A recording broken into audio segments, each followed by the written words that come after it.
Nous sommes en train d'étudier en Christ. Alléluia. Et nous sommes en train de prendre le temps de vraiment asseoir ces vérités en chacun de nous parce qu'elles sont primordiales. La Bible dit dans Jean 5, 39, Jésus dit à ses disciples, aux pharisiens, vous sondez les Écritures parce que vous pensez avoir en elles la vie. Ce sont elles qui rendent témoignage. Donc les Écritures rendent témoignage de qui? Donc cela veut dire que les Écritures nous profitent, elles nous bénéficient dans l'étude lorsque c'est une étude concernant Christ. Quelqu'un me suit? À chaque fois que tu ouvres les Écritures, tu dois chercher qui? Quelqu'un suit ça? Parce que les Écritures rendent témoignage de Christ. Les Écritures ne rendent pas témoignage ni de ta vie, ton mariage, tes finances, ton business ou toutes les autres choses qui sont séculières aujourd'hui. Est-ce que tu me suis? Les Écritures rendent témoignage de Christ. Amen. Voilà pourquoi Jésus, dans Luc 24, 25, il dit, alors, Jésus leur dit, ô homme sans intelligence dont le cœur est lent à croire, tout ce qu'ont dit les prophètes. Verset 26. Commençons par Moïse, ne fallait-il pas que le Christ souffrisse ces choses et qu'il entre dans sa gloire? La suite. Commençons par Moïse et par tous les prophètes, il leur expliqua dans toutes les ce qui le... Donc toutes les Écritures concernent qui? Ça, c'est Jésus lui-même qui parle. Donc cela veut dire que à chaque fois que nous ouvrons les Écritures, nous devons vous comprendre en quoi est-ce qu'elle me révèle davantage Christ. Si tu suis, dis Amen. Amen. Et donc, dans cette série, on est en train d'étudier Christ. Est-ce que tu suis? Et en ce moment, je suis en train de parler de ce qu'on appelle le Fils. Plusieurs personnes, malheureusement même des chrétiens, lorsqu'on dit Fils de Dieu, ils n'ont pas une idée claire de ce que ça veut dire. Suivez? J'ai fait plusieurs fois des moments où même des musulmans m'ont posé cette question. Comment se fait-il que Dieu a-t-il un fils? Est-ce que Dieu a une femme avec laquelle il s'est entretenu une relation pour avoir un fils? En quoi est-ce que toi et moi on est fils de Dieu? En quoi est-ce que Jésus est appelé fils de Dieu? Est-ce que tu me suis? Donc si tu ne sais même pas ça veut dire quoi fils de Dieu, il y a beaucoup de choses qui vont échapper dans ton fonctionnement de ta vie chrétienne. Et plusieurs chrétiens, des fois, ne sont même pas capables de donner des affirmations et des réponses claires à cette question. Que veut dire fils? Quelqu'un suit? Que veut dire fils de Dieu? Pourquoi est-ce que Jésus a été appelé fils de Dieu? Et donc, pour expliquer ça, on a commencé à voir dans Luc chapitre 1, à partir du verset 30, lorsque l'ange a visité Marie, regardez ce qu'il dit. Ne crains point Marie, car tu as trouvé grâce devant Dieu. Amen. Verset 31. Et voici, tu deviendras et tu enfanteras un fils et tu lui donneras le nom de Jésus. Suis bien la suite. Il sera grand et sera appelé fils du Très-Haut. Et le Seigneur Dieu lui donnera le trône de David, son père. Donc, ici, l'ange annonce déjà que le Jésus qui est né de Marie sera appelé comment? Fils du... Pourquoi? La suite. Il régnera sur la maison de Jacob éternellement, son règne n'aura point de fin. La suite. Marie dit à l'ange, comment cela se fera-t-il puisque je ne connais point... Ok, je ne connais point quoi? Normalement, pour qu'il y ait un enfant, il faut quoi? Une femme et un. Ici, on lui dit, tu seras enceinte, mais elle n'a point connu. Quelqu'un suit ça? Suis bien. La suite. L'ange lui répondit, le Saint-Esprit viendra sur toi et la puissance du Très-Haut te couvrira de son... Ok. Suis-moi. Marie, enceinte. Or, pour être enceinte, il faut quoi? Une femme et un. Marie est une femme. Donc, l'autre côté de l'équation, qui est censé être un homme, l'ange lui dit, le Saint-Esprit viendra sur. Donc, l'autre côté a été pris par qui? Un homme ou Dieu? Vous suivez ça? C'est pourquoi le Saint-Enfant qui naîtra de toi sera appelé. Donc, pourquoi est-ce qu'il sera appelé Fils de Dieu? Parce qu'il est né d'une union, d'une jonction entre l'humain et le. Donc, Fils de Dieu ne veut pas dire petit enfant de Dieu. Fils de Dieu veut dire que cet homme-là est un homme qui a une union entre l'humanité et la divinité. C'est ça qu'on appelle Fils de Dieu. Voilà pourquoi plusieurs fois j'essaie d'appeler le Fils. Le Fils. Jean 8, 39. Aujourd'hui, je vais rentrer dans quelques technicalités. Donc, suivez-moi très bien. Jean 8, 39. 36, pardon. Il dit 36, 36. Si donc le Fils vous affranchit, vous serez réellement libre. Et j'avais commencé à expliquer que le mot Fils, c'est le mot grec huios, qui veut dire celui qui est comme le Père. Ça parlait dans l'original ou dans le temps grec de fils qui étaient matures, en lesquels on voyait le Père et qui avaient déjà leur héritage. Est-ce que tu suis? Donc, cela veut dire que quand tu entends fils, ça veut dire qu'il est le Père là manifeste. Quelqu'un suit? Comme le Père. Donc, c'est un homme. Mais cet homme-là est le Père manifeste. Donc, quand on disait Jésus est le Fils, c'est pour ça qu'on dit pour Jésus le Fils. Le Fils. Suivez bien. On emploie l'article le. Il est appelé, reviens au verset, il dit si le Fils vous affranchit. Donc, Jésus est appelé comment? Le Fils. Ça veut dire qu'il est le Père manifeste. Laisse-moi te dire, ça veut dire que tu ne peux pas trouver le Père en dehors de cette personne-là. Quelqu'un suit jusqu'ici? C'est pour ça qu'on emploie le terme le. Parce que Jésus est la plénitude du Père. Il est l'incarnation parfaite de Dieu. Il est la plénitude manifeste de la divinité. Dans 1 Jean chapitre 5 verset 4, la même chose. Parce que tout ce qui est né de Dieu triomphe du monde, et la victoire qui triomphe du monde, c'est notre foi. La suite. La victoire qui triomphe du monde, c'est notre foi. Qui est celui qui a triomphé du monde? Sinon, celui qui croit que Jésus est le Fils de Dieu. Non, ça veut dire que quand tu crois que Jésus est le Fils, maintenant tu comprends quand on dit Jésus est le Fils de Dieu. Si tu crois que Jésus est le Fils de Dieu, ça veut dire quoi? Si tu crois que Jésus est le Père manifeste, est le Père qui a pris un corps, est le Père qui s'est fait homme ou qui s'est fait chair. Si tu ne crois pas en ça, tu n'es pas chrétien.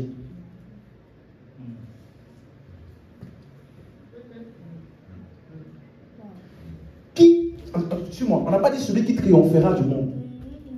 Ça veut dire que le monde ne peut pas croire ça. Le fait que toi tu aies cru en ça, c'est parce que tu as triomphé du monde. Donc la pensée ou la croyance que Jésus est le Fils de Dieu est au-delà du monde. Alléluia. Tu ne peux pas croire en ça avec la pensée du monde.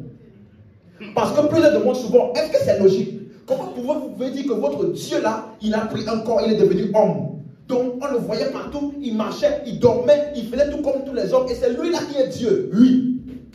C'est ça qu'on appelle la folie de Dieu qui est la sagesse. Alléluia. La sagesse de Dieu qui est la folie des hommes. Donc en regardant la logique humaine, tu ne peux pas comprendre ça. Non, non, non, non. C'est quand tu crois que ça devient logique. Quelqu'un a suivi ça? Tu m'as suivi? Donc, le fait que toi tu as cru en ça, c'est parce que tu as triomphé du. Jésus est le Fils de Dieu. Donc, ça veut dire que le monde est totalement opposé à cette croyance. Mais continuons. Verset 10. Est-ce que quelqu'un suit jusqu'ici? Jésus est le Fils de Dieu. Donc, quand on dit Fils de Dieu, le Fils de Dieu, en parlant de Jésus, c'est le Père qui s'est fait homme. Quelqu'un suit? Il faut que tu comprennes ça. Verset 10. Celui qui croit au Fils de Dieu a ce témoignage en lui-même. Aïe, écoute-moi. On n'a pas dit il a le témoignage pour tes bénéfices. Okay.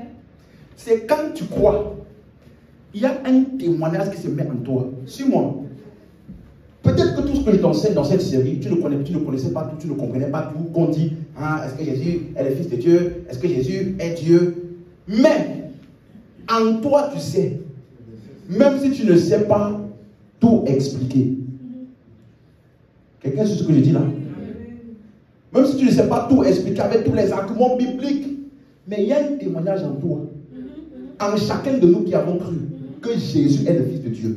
Amen. Donc quand tu vois quelqu'un qui dit, est-ce que Jésus est vraiment Dieu? Est-ce qu'il vraiment il a existé? Peut-être que c'était, il n'a jamais cru. Même si c'était chrétien. Celui qui croit au, il a ce témoignage en lui-même. Suis-moi. Celui qui ne croit pas, Dieu le fait menteur, puisqu'il ne croit pas au témoignage que Dieu a rendu à son... Quelqu'un suit? La suite. Regardez maintenant. Regardez maintenant.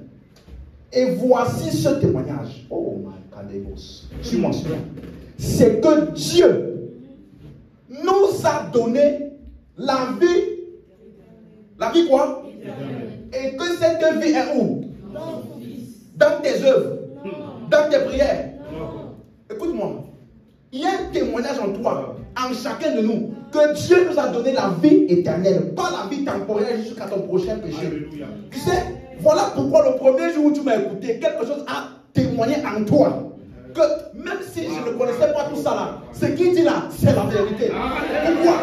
Parce que c'est ça le témoignage de chacun de nous. Que Dieu t'a donné à toi et à moi la vie éternelle. Donc quand tu entends quelqu'un qui réaffirme en toi les vérités de la vie éternelle, ton esprit répond. Parce que ça concorde avec le témoignage qui était en toi. Toutes les autres choses que tu avais entendues avant, subitement, semblent faux.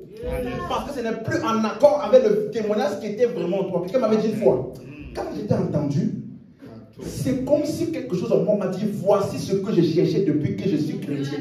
Alléluia. Donc, c'était une recherche, peut-être toi-même tu ne savais pas que tu cherchais ça. Mais la chose en toi, on dit, tu as ce témoin. On dit celui qui croit au Fils.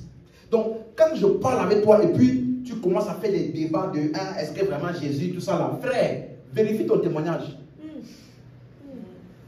Parce que celui qui a cru, il a en lui ce témoignage que Dieu nous a donné la vie.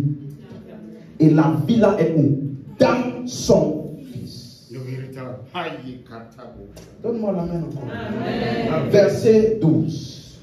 Celui qui a le Fils a la vie. Celui qui n'a pas le Fils de Dieu n'a pas la vie. Donc tu vois que ça n'a rien à voir d'abord avec tes œuvres. Quelqu'un me suit? Aujourd'hui, l'enseignement là, je vais te montrer à quel point, si tu as cru en Jésus, hein, tu es fils de Dieu, tu me suis, et que tu as la vie, et que tu ne peux plus mourir. Ou périr, ce que la Bible appelle périr. Parce qu'en fait, cette vie-là est la preuve de la victoire sur la mort. Yes. Laisse-moi t'amener petit à petit. Mais est-ce que tu es d'accord que celui qui croit, il a, pardon, celui qui croit, il a le témoignage en lui que Dieu nous a donné la vie. On dit celui qui a le Fils a la, tu vois qu'on appelle comment aussi, le Fils. Quand on dit le Fils, là, on ne parle pas de toi et moi. Dis amen si tu comprends. Quand on dit le Fils, parce que tu vas te rendre compte que dans les Écritures, lorsqu'il s'agit de Jésus, on dit le Fils. Lorsqu'il s'agit de nous, on dit les fils. c'est toujours au pluriel pour nous. Pour lui, c'est toujours au singulier. Tu vas comprendre pourquoi. Mais ici, on dit celui qui a le Fils. Dis Amen, tu te suis. Voilà pourquoi au verset 1. Donc, les gens qui lisent Apocalypse là, et qui utilisent Apocalypse pour menacer les chrétiens, en leur disant que c'est celui qui vaincra jusqu'à la fin. Pardon, excusez-moi. Les gens qui menacent les chrétiens en disant que celui qui... Non. À celui qui vaincra, Apocalypse 2, lettre aux églises, n'est-ce pas? À celui qui vaincra, je donnerai à manger de l'arbre de vie. Frère, celui qui a... Reviens au verset 12, s'il te plaît. Celui qui a la... Et dans Apocalypse, on te dit, à celui qui vaincra, je lui donnerai à manger de l'arbre. Donc, est-ce qu'on s'adresse à toi? Parce que si tu as le Fils, tu as quoi? Donc, vaincre là, c'est quoi? Alléluia. Come on, man. Wow. Hein? Tu n'as pas compris le verset tout à l'heure? Mais le verset 4. Verset 4. Parce que tout ce qui est né de Dieu, fait quoi? Le mot triompher, c'est le même mot que vaincre. Hein? Même mot grec. Et la victoire, tout comme c'est notre foi. La suite. Qui est celui qui a... Celui qui a quoi? Sinon celui qui... Que Jésus est le... Donc le jour où tu as cru, tu as vaincu et tu as mangé de l'arbre de... Donc à celui qui vaincra, je donnerai à manger de l'arbre de vie. Ça ne parle pas de toi, ce que tu essaies de faire. Ça parle de toi, ce que tu as fait. Le jour où tu as... Donne-moi la main si tu comprends. Amen. Non, à celui qui vaincra, à celui qui vaincra. Frère, ça ne... Parce que c'est dans Apocalypse. Le même Jean qui a écrit Apocalypse est celui qui a écrit quoi? 1 Jean, 2 Jean, 3 Jean. Et dans Apocalypse, il a écrit ça d'une manière parce que c'était sous forme de vision. Mais dans 1 Jean, 2 Jean, 3 Jean, c'est écrit de manière littérale, doctrinale. Donc pour comprendre Apocalypse, il faut que tu lises d'abord 1 Jean, 2 Jean, 3 Jean pour comprendre la doctrine de ce qu'il a expliqué. Avant d'aller maintenant dans les symboles. Voilà pourquoi plusieurs d'entre vous, on va vous entendre dans cette série, pensent que l'antéchrist, c'est un homme quelque part, qui va venir dans un certain nombre d'années. Parce que dans l'Apocalypse, c'est imagé comme étant une personne. Mais le même Jean qui a dit ça là, dans 1 Jean, il parle de l'antéchrist. Et il dit, il y a plusieurs antéchrists. Il y en a plusieurs dont vous avez entendu qui va venir et qui est déjà là. Donc l'antéchrist que les gens attendent était déjà là au temps de Jean. Donc c'était un homme. Il est très élevé. Hein? Donc, 1 Jean, 2 Jean, 3 Jean, c'est la révélation claire des différents symboles que tu vas voir dans l'Apocalypse. C'est clair maintenant? Donc, à celui qui vaincra, je donnerai. Et j'avais même étudié ça avec vous. Ce n'est pas vaincra au futur dans l'Apocalypse. C'est à celui qui vainc ou qui triomphe. En anglais, il dit He that overcomes. Celui qui triomphe, je lui donnerai de l'arbre de vie. Qui est celui qui a triomphé si ce n'est celui qui croit que Jésus est le... Donc tu peux remplacer clairement l'Apocalypse. Celui qui croit que Jésus est le Fils, il mangera des arbres. Clair. C'est clair maintenant pour quelqu'un? Donc, laissez-moi avancer rapidement. Donc, ça veut dire que, verset 1, ou non, verset 1, lorsqu'on dit quiconque, donc, quiconque croit que Jésus, maintenant ici, il dit quoi? Jésus est le Christ. Qui se rappelle? Christ, là, ça parlait de quoi? Christ. L'humanité. L'homme. Donc, est-ce que je peux dire quiconque croit que Jésus est un homme? Dieu fait homme. En tout cas, l'homme. Tu comprends? Quiconque quiconque croit en l'humanité de Dieu en Christ est né de Dieu. Oui. Suis-moi. Je me sens un peu poussé de revenir sur cette, pour donner un détail important. Le but de cette série, c'est de te faire comprendre Dieu. Et que la forme que Dieu a prise pour être vu et connu, c'est un homme. Ah oui. Amen. Arrête d'imaginer Dieu loin, là-bas en haut, quelque part. Un être qui est inatteignable, loin, qu'on ne peut pas saisir, dont les voies sont insondables. Ça là, ce sont le langage des personnes qui n'ont pas reconnu quand Dieu s'est fait homme pour être vu et connu. La forme connaissable de Dieu, on peut dire ça? La forme dans laquelle Dieu peut être vu et connu, c'est l'homme Christ. Amen. Donc quand je te parle de Christ, en fait, je te donne la véritable image de Dieu. Amen. Quelqu'un sur ce que je dis là, il faut que tu sois attentif. On dit, celui qui croit que Jésus est le Christ est né de Dieu. Et après il dit, quiconque aime celui qui l'a engendré aime aussi celui qui est né de lui. Donc ça veut dire que si tu ne crois pas en l'humanité de Christ, tu es antichrist.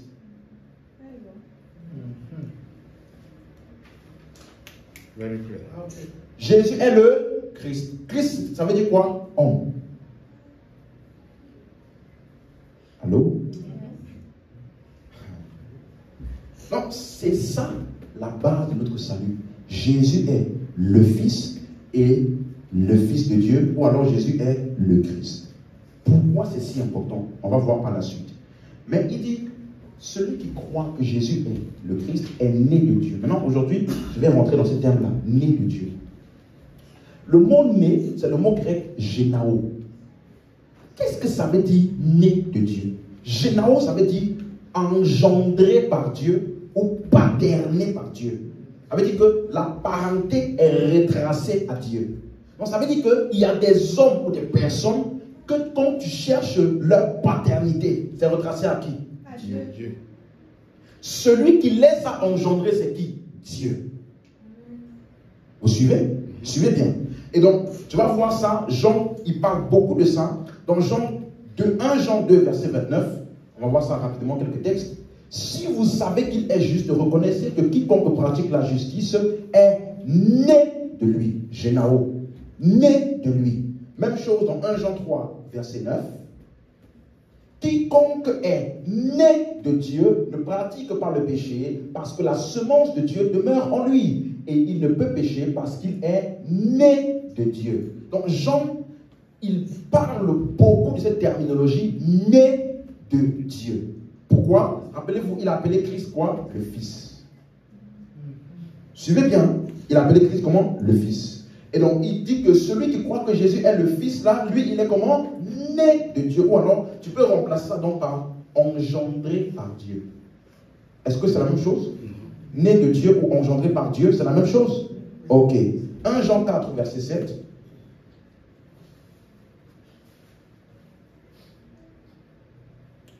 Quiconque aime, oui c'est ça, bien-aimés, aimons-nous les uns les autres, car l'amour est de Dieu, et quiconque aime est né de Dieu et connaît Dieu. Donc ça veut dire que cette expression que Jean utilise, il veut nous faire comprendre que nous sommes engendrés par Dieu. Dis avec moi, je suis engendré par Dieu. C'est ça qu'il veut nous faire comprendre dans ses épîtres. Est-ce que tu comprends? Donc pourquoi il parle ainsi? Parce que, rappelez-vous, j'ai dit que pour Jésus, on dit le Fils. Mais plusieurs fois pour nous, on dit les enfants de Dieu, les fils de Dieu. Vous comprenez? Pour nous, c'est au futur, mais pour lui, c'est au singulier. C'est ça l'essence de tel il est, tel nous sommes. Est-ce que tu comprends? Parce que si quelqu'un est appelé fils de Dieu ou Houyos, il doit être engendré par Dieu et il doit donc le représenter ou le répliquer ça comme le Père. Houyos. Est-ce que tu comprends? Donc, si nous croyons que Jésus est le Christ, nous sommes nés de Dieu ou engendrés par Dieu, ou alors issus de lui. Donc, si quelqu'un te dit, tu as des malédictions générationnelles, ok, ton ancêtre générationnel, c'est qui? Dieu. Parce que tu es né de Dieu. engendré par Dieu. Donc, à moins que Dieu ait des malédictions. C'est ça qui ferait que toi, tu vas penser que tu as hérité des malédictions. Parce que celui qui croit que Jésus est le Fils de Dieu, il est né de Dieu, engendré par Dieu. Est-ce que tu comprends? C'est ça qui est d'abord le socle de notre foi. Et donc, qu'est-ce que Jésus représente donc pour nous en tant que fils? En rentrant maintenant dans les choses sérieuses. Dans Galates chapitre 3, verset 26, vous allez voir. Vous êtes tous fils de Dieu par la foi en Jésus. Donc, qu'est-ce qui fait de toi et de moi fils de Dieu? Hein? La foi en Jésus-Christ. On est d'accord? Mais regardez qu'ici, c'est au pluriel. Vous êtes tous quoi? Fils de Dieu. Donc c'est au pluriel ici. Mais quand il s'agit de Jésus, on dit quoi? Jésus est le Fils. Mais pour vous et moi, on dit quoi? Les fils. Pourquoi? À cause de ce qu'on appelle l'identification. Regarde, Romains 8, 14. Un autre texte encore.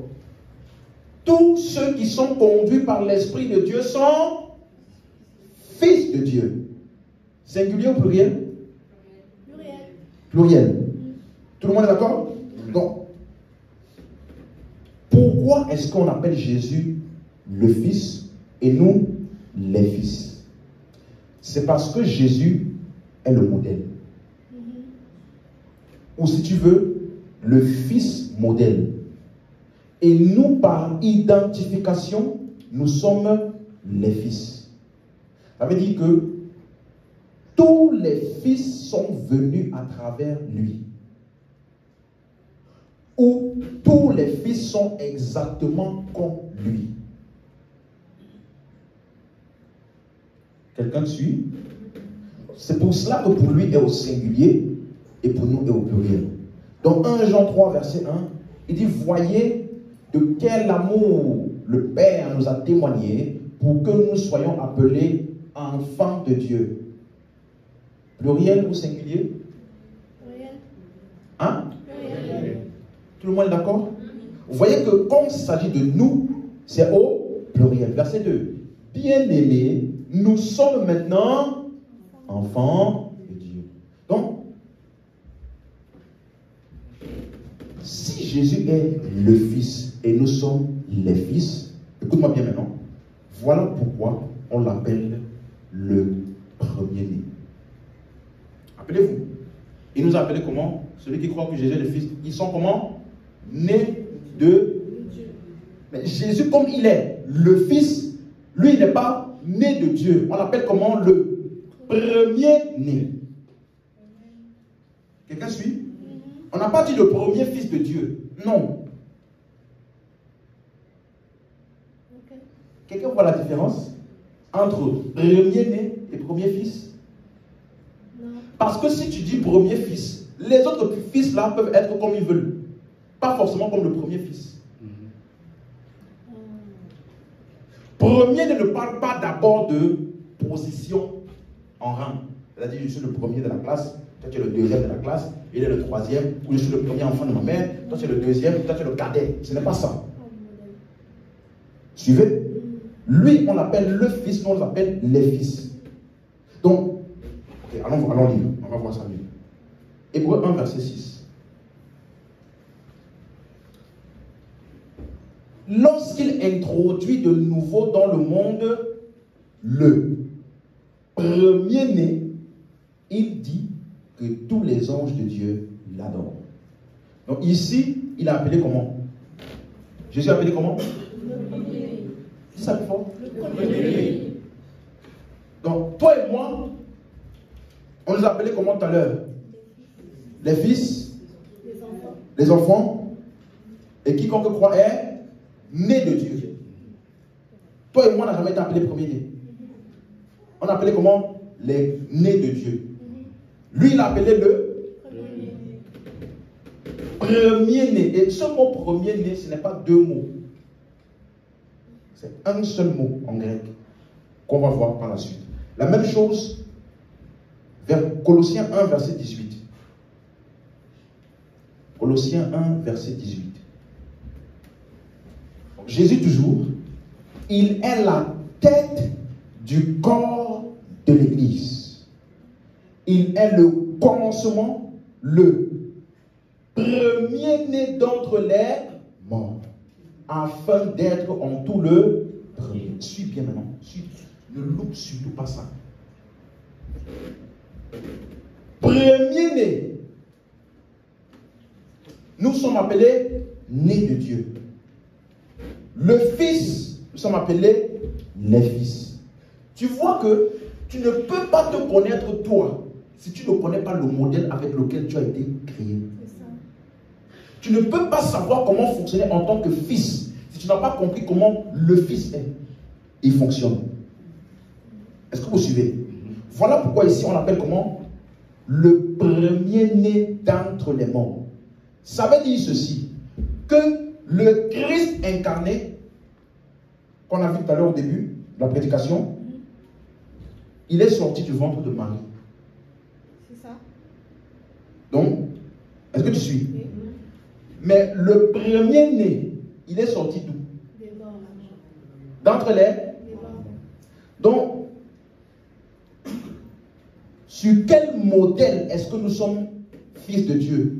Selon le Fils qui est sorti de Marie ou celui qui est ressuscité des morts? Celui qui est ressuscité des morts. Tu es d'accord?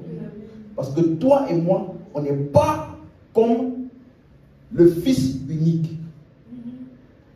Lui, il est unique dans son genre. Mais après sa résurrection, on va voir ça par la suite. Mais on dit qu'il est appelé le premier-né d'entre les... Pourquoi? Parce que, suis-moi, toi et moi, nous étions morts. Éphésiens 2, 1. La Bible dit quoi? Vous étiez morts. Donc toi et moi, on était comment? Morts. Verset 2. Dans lesquels vous... Donc, mort, ça ne veut pas dire que tu étais dans un cercueil. Tu marchais. Tu avais un travail. Ta famille. Mais tu étais comment? Et quand Dieu voulait te sauver, toi et moi, il fallait qu'il fasse ce qu'on appelle l'identification. Ça veut dire que Dieu est devenu ce que nous étions. Donc, suis-moi, dans son incarnation, il n'a pas une totale identification. Parce qu'en tant que fils incarné, il n'était pas encore mort. Mais nous étions... Est-ce que tu comprends? Nous étions comment? Donc, son identification a été totalisée lorsqu'il est mort. Si tu suis dit Amen. Amen, amen. Donc, et c'est lorsqu'il est mort maintenant qu'il a été capable de nous amener de la mort à la vie. Donc, sa naissance ou sa résurrection de la mort est la garantie de notre naissance ou résurrection de la mort. Donc, lorsque tu entends premier-né d'entre les morts ou premier-né, ça ne veut pas dire premier fils. C'est le mot grec prototokos. Prototokos. En français, c'est tiré de quel mot? Un prototype. Lorsqu'on parle d'un prototype, ça veut dire quoi? C'est un modèle sur lequel tous les autres vont être calqués exactement comme ce prototype. Comme par exemple, si tu vas voir les marques de voitures, il y a par exemple sur le site de Mercedes, tu vas voir que là-bas, tu peux faire des tests pour concevoir la voiture que tu veux. Tu vois? Et à partir de ce modèle-là, ils peuvent maintenant fabriquer d'autres voitures exactement comme le modèle. Il n'y a rien de plus, rien de moins. Alléluia. Donc, quand on dit Jésus est le premier-né, ça veut simplement dire quoi? Il est le modèle. Il est le prototype. Est-ce que tu suis? Ça veut dire que tous ceux qui vont être nés après lui vont être exactement comme lui.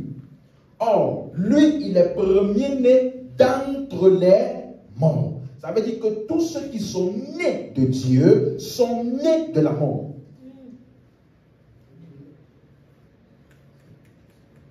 Quelqu'un comprend ça? Amen.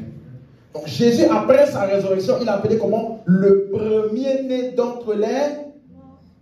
Ça veut dire que tous ceux qui viennent après lui ne peuvent plus être appelés premiers-nés. Ils seront juste appelés comment? Nés.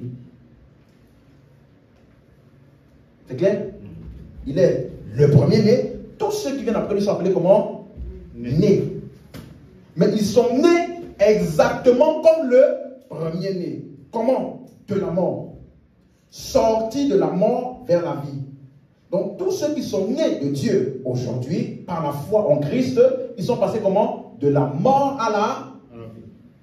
Voilà pourquoi on a dit celui qui a le Fils a la vie. Si tu suis toujours dit Amen. Amen. Donc je peux résumer une grande partie de ce qu'on a vu jusqu'à maintenant. Le Fils unique est venu du ciel. Mais le premier-né est sorti de la mort. Dieu a tant aimé le monde qu'il a donné son Fils unique. Afin que quiconque croit en lui ne périsse point, mais qu'ils aient la vie éternelle. Donc tous ceux qui croient ne vont pas être comme le Fils unique. Le Fils unique est unique, il est venu pour mourir. C'est celui qui est ressuscité, c'est-à-dire qui est sorti de la mort. C'est lui qui est le modèle par lequel nous sommes nés de Dieu. Donc, suis-moi, il y a deux Jésus dans la Bible. Même si c'est le même Jésus. Non, il y a trois Jésus dans la Bible. Même si c'est le même Jésus. Continue. Non, pardon, j'ai mal dit. Il y a trois Adam dans la Bible. Ah, ok. Il y a trois Adam dans ta Bible. Le premier Adam, c'est celui de Adam et Ève, Genèse 1. Le second Adam est venu du ciel, la Bible dit. Le Fils. Le Fils unique. Le Fils incarné. Et ensuite, il y a le dernier Adam. Lui là, c'est le premier-né d'entre les morts. Et parmi les trois Adam, tu es né selon le modèle duquel des Adam? Voilà pourquoi il est le dernier. La dernière création de Dieu. Tous ceux qui sont nés, créés par Dieu, sont créés selon le... Après lui, là, il n'y a plus aucune chose que Dieu va créer après. Parce qu'ils sont la dernière et l'exacte, la parfaite création que Dieu avait toujours voulu depuis le début. Cette création-là n'a pas été possible à Adam. Donc le deuxième Adam est venu pour restaurer, briser, annuler, rétablir et produire le dernier Adam. Hey.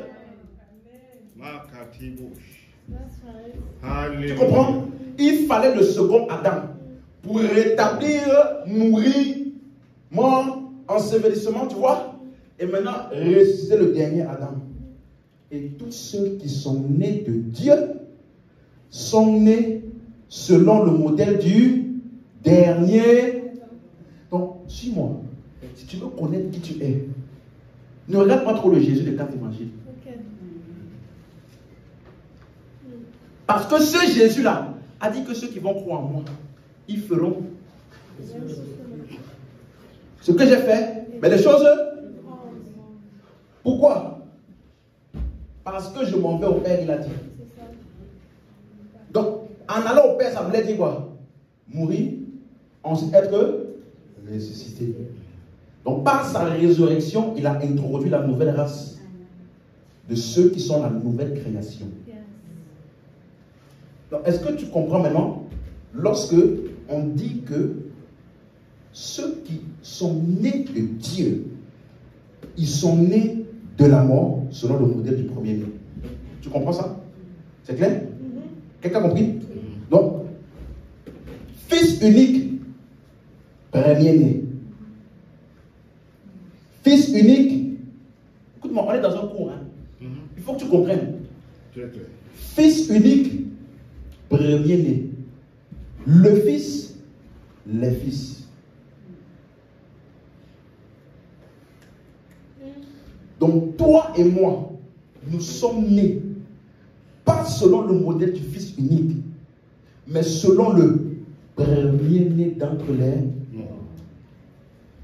Et c'est de là l'essence même de l'Église. Suis-moi, Colossiens 1, verset 18. C'est ça qu'on appelle l'Église. L'Église, regarde, il est la tête du corps de l'Église. Laisse-moi te donner un petit coup rapide. Ce n'est pas dans mon message, mais il faut que ça aide quelqu'un.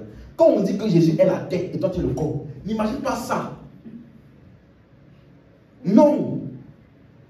Parce que le corps, en parlant de Jésus qui est la tête, le mot tête là, ça ne veut pas dire ça. C'est utilisé dans la Bible pour l'autorité. On dit souvent qu'il est le chef. Quand on dit l'homme est le chef de la femme, le mot chef là, c'est le mot tête. Donc, ça parle plutôt d'une source. Jésus est la source de l'Église. Le mot corps, c'est le mot grec soma. Ça veut dire l'ensemble des constituants d'une entité. C'est utilisé pour le corps humain, mais c'est aussi utilisé pour des réalités spirituelles dans la Bible. Quelqu'un comprend ça? Donc quand on dit Jésus est la tête du corps de l'Église, ça veut dire que Jésus là, il est devenu la source de tous ceux qui sont membres de l'Église. Ils sont tous sortis de lui. Est-ce qu'on suit? Voilà pourquoi on dit maintenant, il est le commencement. Le premier-né d'entre les morts. Donc tous ceux qui sont membres de l'Église de Christ, ils sont nés de la mort et du séjour des morts. Quelqu'un a compris? Est-ce que c'est clair pour quelqu'un? Donc ça veut dire que, tu vois, quand Jésus disait, je bâtirai mon Église et les portes du séjour des morts ne prévaudront point contre elle. Il parlait au futur parce qu'il n'était pas encore mort et ressuscité. Mais aujourd'hui, ce n'est pas une réalité qu'on essaie, parce que souvent les gens disent, vous savez, l'Église, on doit tout faire parce que Jésus a dit, ça ne prévaudra point. Ça, c'est une réalité passée pour nous.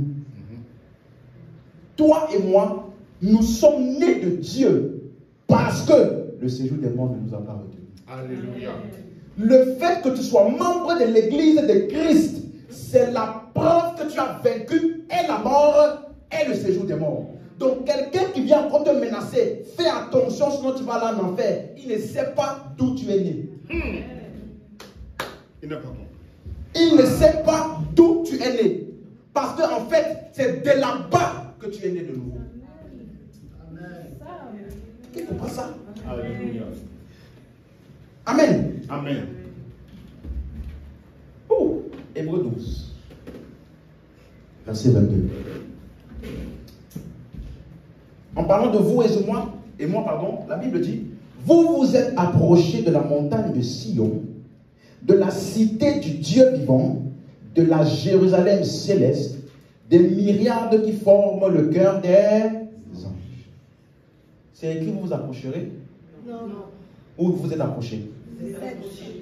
Donc, approcher là, ça ne veut pas dire que chaque jour tu t'approches. Approcher, d'autres versions disent vous êtes venus. Donc ça veut dire que présentement, tu es où? Sur la montagne de Sion. Ok. Présentement, tu es où? La cité du Dieu. Présentement, tu es où? Où? La Jérusalem quoi? Céleste. Ou Nouvelle Jérusalem? C'est ça? Oui. Donc, toi, tu essaies d'aller à la Nouvelle Jérusalem? Ou on a promis la Nouvelle Jérusalem? Moi, je l'aime. Je vais. Il y a des gens qui pensent que la Nouvelle Jérusalem, c'est quelque chose qui arrivera dans le futur. Alors qu'on te dit que depuis que tu as reçu Christ, tu es venu où? Dans la Jérusalem, comment? Céleste. Suis-moi. Les myriades que forment les anges, la suite de l'assemblée des premiers inscrits dans les cieux. Bon, Laisse-moi, je ne vais pas reprendre dans la version Martin, verset 23. Oui. Version Martin. Voilà. À l'assemblée et à l'église des premiers-nés qui sont écrits dans les cieux. Ça veut dire que, suis-moi, le mot des premiers-nés, c'est une erreur de traduction. Ce n'est pas au pluriel. Si tu lis par exemple en anglais, on dit l'assemblée du premier-né. Parce qu'il n'y a pas plusieurs premiers-nés. L'assemblée, là, c'est l'assemblée du, ou l'église du premier-né. Donc ce qu'on appelle l'église, là, c'est l'assemblée de tous ceux qui sont nés selon le modèle du premier-né. On appelle ça l'église du premier-né. Quelqu'un suit? Donc, en tant que chrétien, tu n'essaies pas d'être comme Christ. Tu n'essayes pas de ressembler à Christ. Tu n'essayes pas d'être à l'image de Christ. Je peux poser? Tu n'essayes pas de faire comme Jésus. Si Jésus était là, qu'est-ce qu'il aurait fait? Frère, tu parles comme ça quand toi et Jésus, tu ne sais pas. Nous sommes l'église du premier-né. Ça veut dire que l'assemblée là, c'est tous ceux qui sont nés exactement comme le premier-né. En fait, tu marches comme il faut parce que tu es déjà comme lui. Pas pour être comme lui. Tu comprends ce que je dis? Romains 8, 29. Laissez-moi avancer un peu. Romains 8, 29. Car ceux qu'il a connus d'avance, il les a aussi prédestinés semblables. À elle n'est pas dans l'original. Il les a prédestinés semblables à l'image de son fils, afin que son fils fût le premier-né d'entre plusieurs frères. Premier-né. Même chose dans Colossiens chapitre 1, verset 15. Je vais revenir sur ces versets dans quelques minutes. Colossiens 1, verset 15. Il est l'image du Dieu invisible, le premier-né de toute la création. Premier-né de toute la... Suivez bien la suite. Car en lui ont été créées toutes les choses qui sont dans les cieux, sur la terre, les visibles, les invisibles, les trônes, dignités, domination, autorité. Tout a été créé par lui et pour lui. Cette expression te donne déjà la divinité et l'humanité de Christ. Parce que par lui montre que c'est lui le créateur. Pour lui montre qu'il est le bénéficiaire de ce que Dieu a créé, donc l'humanité. Donc, par lui et pour lui, te montre qu'il est divin et humain. Quelqu'un suit? La suite, verset 17. Il est avant toute chose, et toute chose subsiste en lui. La suite. Il est la tête du corps de l'Église, il est le commencement, le premier-né d'entre les morts, afin d'être en tout le premier. Donc, à chaque fois, premier-né d'entre les morts. Même chose dans Apocalypse 1, verset 5. Et de la part de Jésus-Christ, le témoin fidèle, le premier-né des morts et le prince des rois de la terre. Donc, à chaque fois que tu vois que Jésus est appelé premier-né d'entre les morts, premier-né d'entre les morts. Pourquoi? Parce que premier-né veut dire prototokos, qui veut dire prototype. Et ça fait référence donc à quel événement?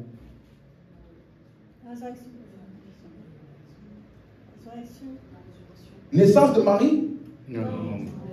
Ou alors résurrection. Donc quand on dit Jésus est le premier-né d'entre les morts, cette naissance s'est passée à quel moment? La résurrection. Alléluia. Voilà pourquoi, quand tu comprends ça, Acte 13, 32, fait maintenant tout son sens pour toi et pour moi.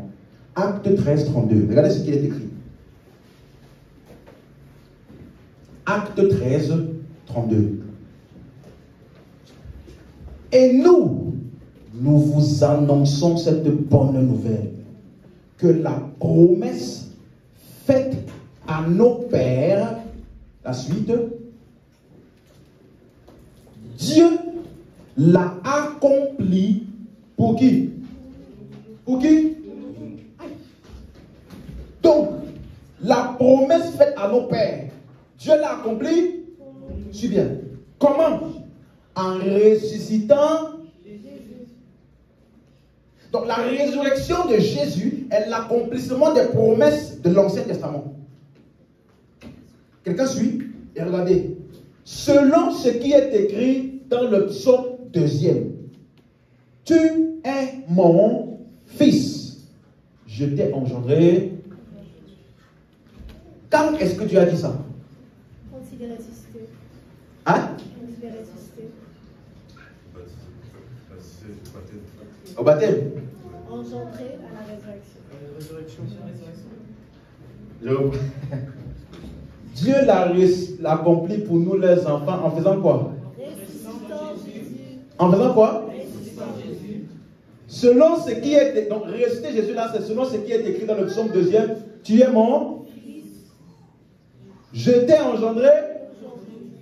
Donc, en tant que fils unique, suis-moi maintenant. En tant que fils unique, Dieu avait dit, lors de son baptême, tu es mon fils bien-aimé, en qui j'ai mis toute mon... Mais toi, tu n'es pas fils selon ce modèle-là. Quand Jésus est ressuscité maintenant, Dieu a dit, tu es Mon fils. Est-ce qu'il y a une différence entre les deux fils là? Oui. Tu es mon fils, j'ai mis mon affection. Après sa résurrection, on dit, tu es Mon fils. je t'ai engendré. Aujourd'hui. Il y a une différence entre les deux? Oui. Donc, ça veut dire que, engendré par Dieu, l'âme, aïe aïe aïe, écoute-moi, écoute-moi. Dans le plan préétabli, maintenant suis-moi, j'ai fini d'enseigner beaucoup de choses. Il faut que tu retiennes ceci. Dans le plan préétabli de Dieu, la mort de Jésus n'était pas une réaction. Parce que Dieu a toujours voulu une famille. Faisons l'homme à notre image, qu'il domine. Donc, depuis le commencement, avant même la création, Dieu avait pour plan d'avoir une famille où il serait le père et plusieurs fils.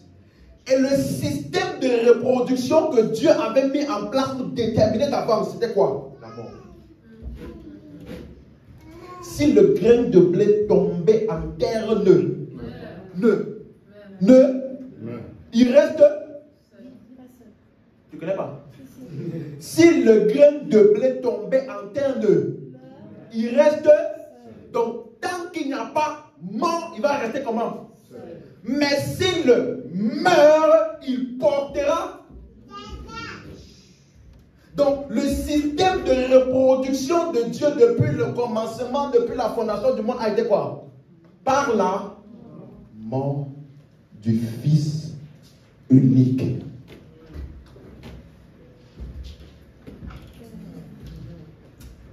Je suis allé trop loin. Non. Je suis allé trop loin. Ouais, voilà. Avance. Écoute-moi. Beaucoup de gens pensent que la mort de Jésus c'était Dieu a vu, hey Adam, pourquoi tu as péché? Les gars, venez. État d'urgence au ciel. Il faut qu'on trouve un moyen de sauver l'homme. Il vient de pécher. Frère, tu penses que Dieu a réagi? Si Dieu réagit, il n'est pas Dieu. Donc, ce qui s'est passé là, Acte 2, verset 23. Laisse-moi un peu te choquer. Acte 2, verset 23. Regardez ce que la Bible dit. Cet homme, en parlant de qui? Jésus. Livré. Selon le dessein comment?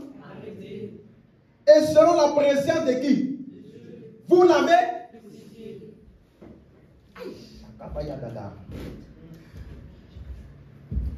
Ce n'était pas une réaction. Ça faisait partie du plan pour la reproduction de la famille de Dieu. Amen. Avance. Quelqu'un comprend ce que j'ai dit? Donc, ça veut dire que la résurrection de Jésus était la première nouvelle naissance. On dit c'est quand il a été ressuscité que Dieu a dit, tu es mon fils. Je t'ai engendré au jour. Ça veut dire que le modèle pour ma famille a été mis en place maintenant. Maintenant, on peut faire quoi? Reproduction. Ce n'était pas possible avant ça. Voilà pourquoi la Bible nous dit à plusieurs reprises que tous ceux qui ont cru dans l'Ancien Testament là, ils ne pouvaient pas parvenir à la perfection sans nous.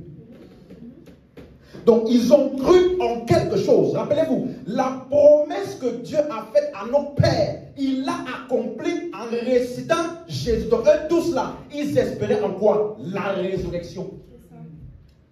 Donc c'est sa résurrection qui leur a donné finalement de recevoir ce en quoi ils avaient cru. Et donc plusieurs sont même morts sans l'avoir obtenu. Est-ce que tu arrives à suivre ce que je dis? Quelqu'un arrive à suivre? Donc, quand on dit premier-né d'entre les morts, revenons au verset. Donc, le message de Christ, c'est quoi? Ça commence par la parole préexistante. On a vu ça, le logos, le plan, n'est-ce pas? Et puis, qui s'est incarné, le Christ, le Fils unique, puis il est mort, il a été enseveli, il est ressuscité des morts et maintenant il est le premier-né. Donc il s'est donc identifié à l'humanité dans sa mort parce qu'il est devenu péché. Et puis il est ressuscité des morts en tant que premier-né d'entre les morts. Et tous ceux qui croient en cela sont aussi ressuscités des morts et donc nés de Dieu. Donc, quand on dit que tu es né de Dieu, ça veut dire quoi? Tu es né de l'amour. Sur moi, la nouvelle naissance est la sortie de la mort à la vie. Quelqu'un comprend? C'est ça le modèle que Jésus, qui est le premier-né, a établi. Premier-né d'entre les morts. Et c'est ça qu'on appelle l'Église. Le mot église, c'est le mot grec ecclésia. C'est composé de deux mots grecs. Ek, kaleo, ecclésia. C'est deux mots grecs. Ek, eka. Et le deuxième mot, c'est quoi? Kaleo. Eka, ça veut dire hors de. Kaleo, ça veut dire appelé. Donc, ecclésia ou église, c'est le regroupement de tous ceux qui ont été appelés hors de. Hors de quoi?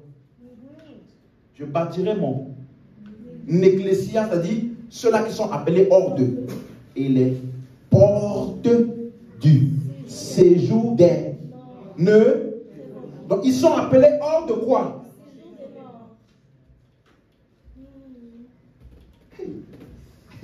Donc l'église est le groupement de tous ceux qui ont été appelés hors de la mort. Toute personne qui est membre de l'église de Christ est née de la mort. Tout comme le premier-né ou le modèle, ils sont passés de la mort spirituelle à la vie éternelle. C'est ça qu'on appelle l'assemblée ou l'église du premier-né. Colossiens 1,18, revenons encore. Alléluia. Est-ce que ça commence à faire sens pour quelqu'un? Il faut que tu comprennes ça. Donc, il est la tête du corps de l'église, il est le commencement, le premier d'entre les morts, afin d'être en tout le premier. Donc, la tête, il est le premier. Le mot premier, c'est le mot protéo. Protéo, ça veut dire avoir la première place. Donc, il est appelé le modèle ou alors le type de fils que nous sommes.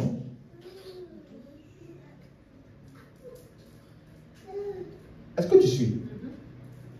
Donc, en regardant Jésus, en fait, tu te vois.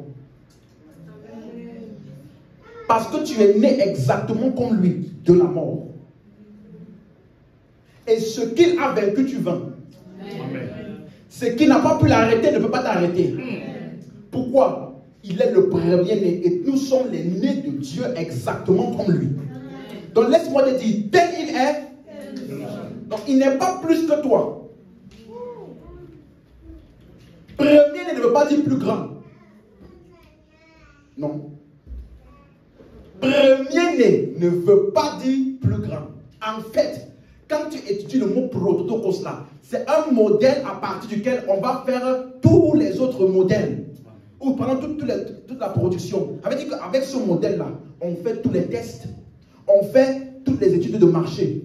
Quand tout est validé, on dit le modèle-là est bon. Il a passé tous les tests. Suis-moi. Après tous les tests-là, on envoie ça en production. Ils font ce qu'on appelle une masse production.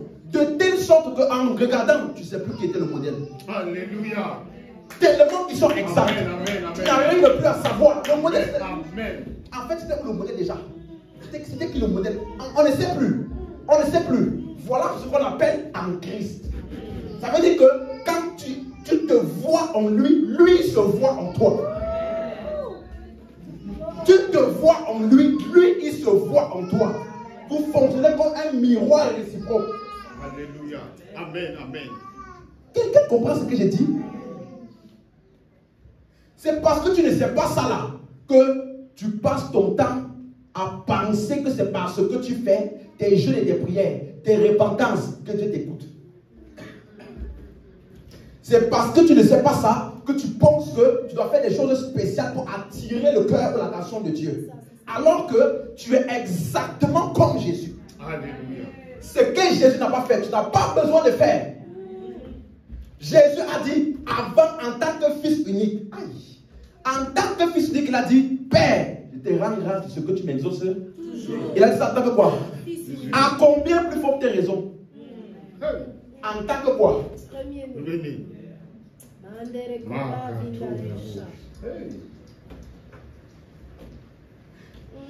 Tu n'es pas moins que Jésus. En fait, laisse-moi te choquer. Tu es plus que le fils unique. Break it down. Tu as compris ça? Parce qu'en tant que fils unique, il était limité. Il était limité. Il était ouin. Hein? Il avait besoin de l'onction. Toi et moi, on n'a pas besoin d'onction. Alléluia. Tu sais pourquoi? Parce que la source même de l'onction est venue en toi. Tu es devenu le vase à partir duquel Dieu se déploie. Donc en fait, en tant que fils unique là, sa limitation était parce qu'il devait être identifié à l'homme pour mourir. Mais après sa résurrection, il a dit, tout pouvoir m'a été donné où? Dans le ciel et sur la terre. Et par conséquent, parce que je suis en lui, tout pouvoir nous a été donné à qui? À qui? À qui? Et toi tu penses à chercher l'onction.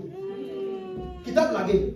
Frère, c'est parce que tu ne sais pas qui tu es que tu cours derrière les choses en fait qui sont déjà en toi.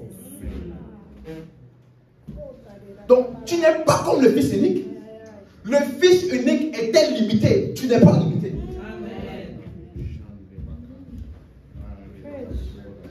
Est-ce que je parle à quelqu'un ici?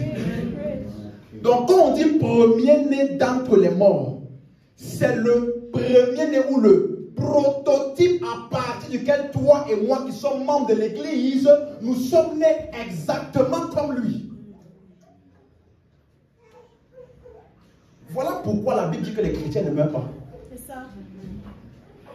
On dit les chrétiens ils font quoi? Ils dorment. Pourquoi on dit dormir? Parce qu'il va se réveiller. Hein? Amen. Il va se réveiller. Donc il est parti faire un sommeil qui est seulement prolongé. Mais en fait, il n'est pas mort. Oh mais pasteur, mais les gens qu'on a fait inspiration. Frère, même les miettes de sang au son de la trompette. Ça, ils vont tous revenir. Hein? C'est là. Est-ce que tu comprends? Tous vont revenir en un. C'est ça notre héritage en Christ. Il est le modèle. Voilà pourquoi Paul dit dans Philémon 1 que toi et moi, nous devons reconnaître toutes les bonnes choses qui sont en nous, en Christ. Donc ta mission, ta responsabilité, ce n'est pas d'être comme Christ. C'est de prendre conscience à quel point tu as été fait comme Christ.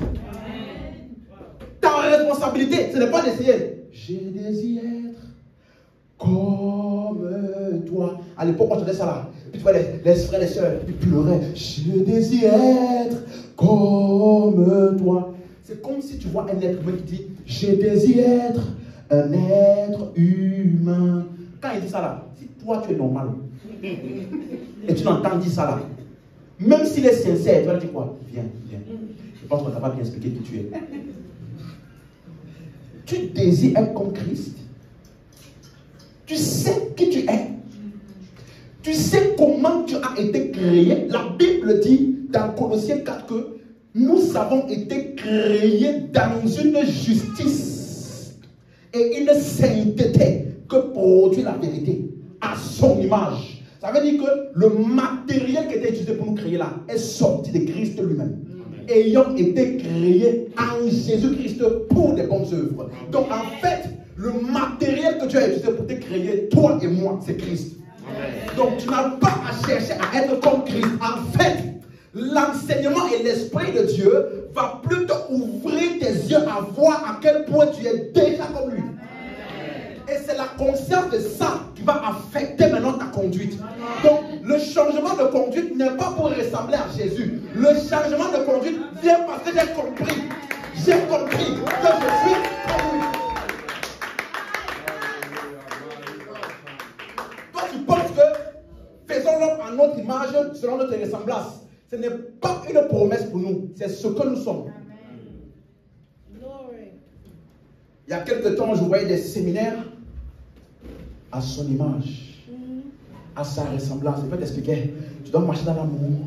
Plus tu marches dans l'amour, plus tu es comme lui. Frère, c'est quand on t'a pas expliqué qui tu es que tu peux entendre ça et ça ne te dérange pas. Tu vas expliquer à un enfant ou à un être humain comment il peut faire pour être un être humain. Tu vas faire comment pour expliquer ça? Nous sommes en Christ. Donc quand on vient à l'église ici, on ne t'ajoute rien.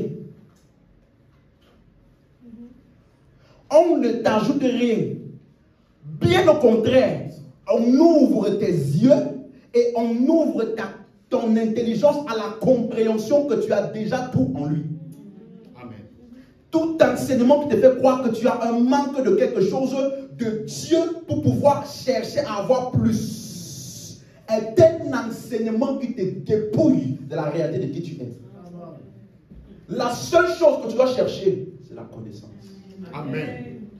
Parce que plus tu connais qui tu es, ou alors plus tu le connais lui, plus tu te connais toi.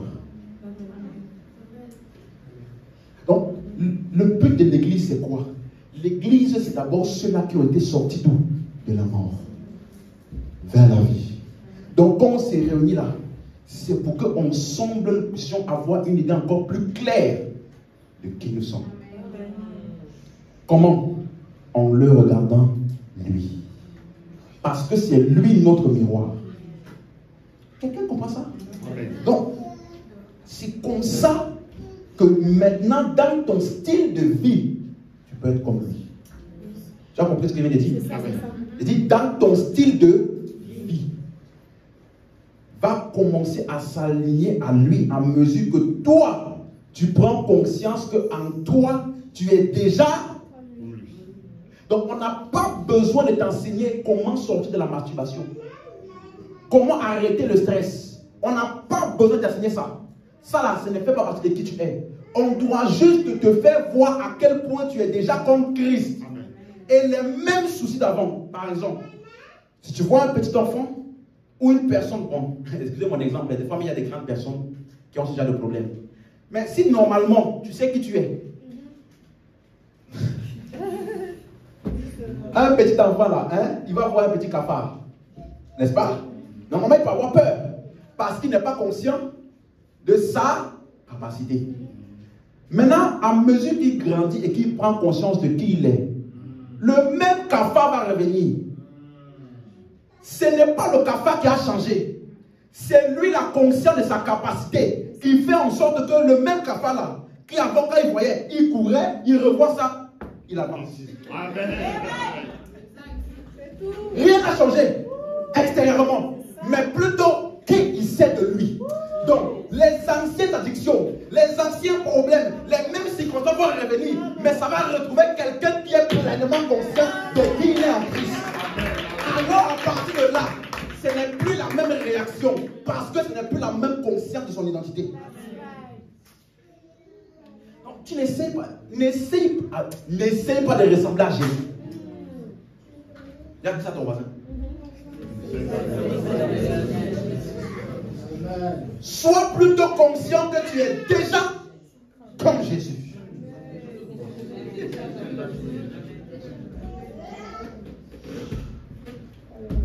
Est-ce que tu comprends? Donc, je n'arrête pas de mentir pour être comme Jésus. Je le fais parce que je suis déjà comme lui. Donc, il n'y a aucune étape à atteindre pour devenir un bon fils de Dieu. Celui qui croit que Jésus est le Fils de Dieu est né de Dieu. Il est déjà enfant de Dieu.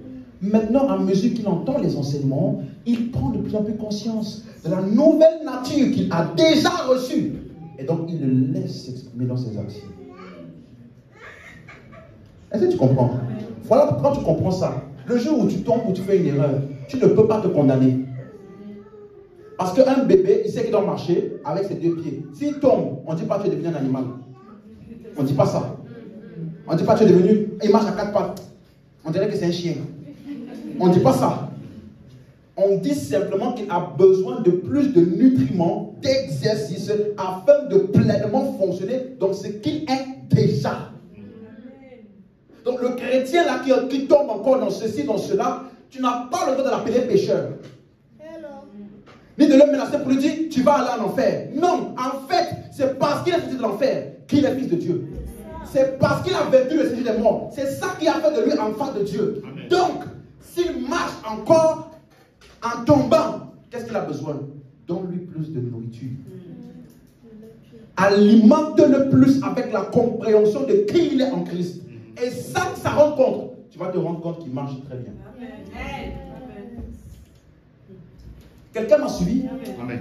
C'est ça la véritable nourriture qui donne la croissance spirituelle. Si chaque fois que tu viens à l'église, on te donne les problèmes, les soucis, les marabouts, les hôtels, les malédictions, frère, tu ne vas jamais grandir. Parce qu'au milieu de tout ça là, tu n'as toujours pas pris conscience de qui tu es.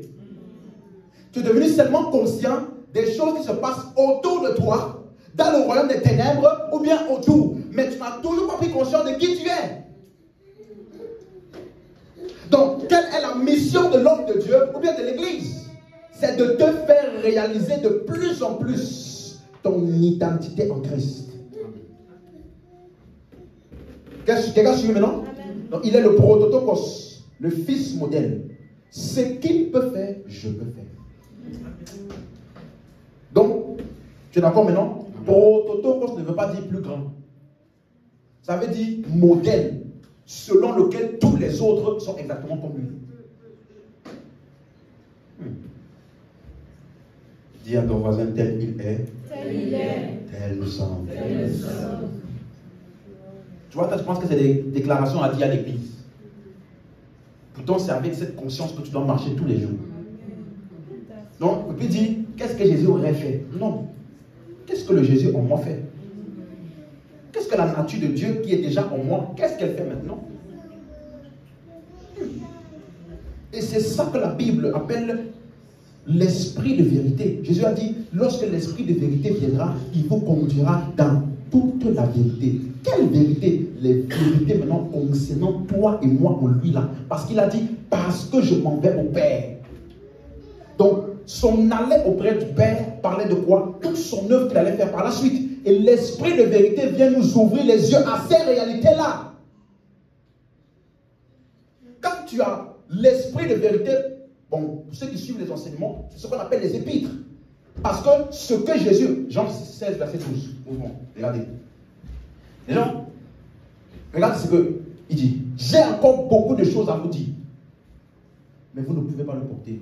J'ai dit ça à des gens avec lesquels il a passé 3 ans. Il a fait 3 ans de ministère et il dit ce que je voulais dire, je n'ai pas dit. Donc, les véritables enseignements de Jésus n'ont pas été donnés par Jésus.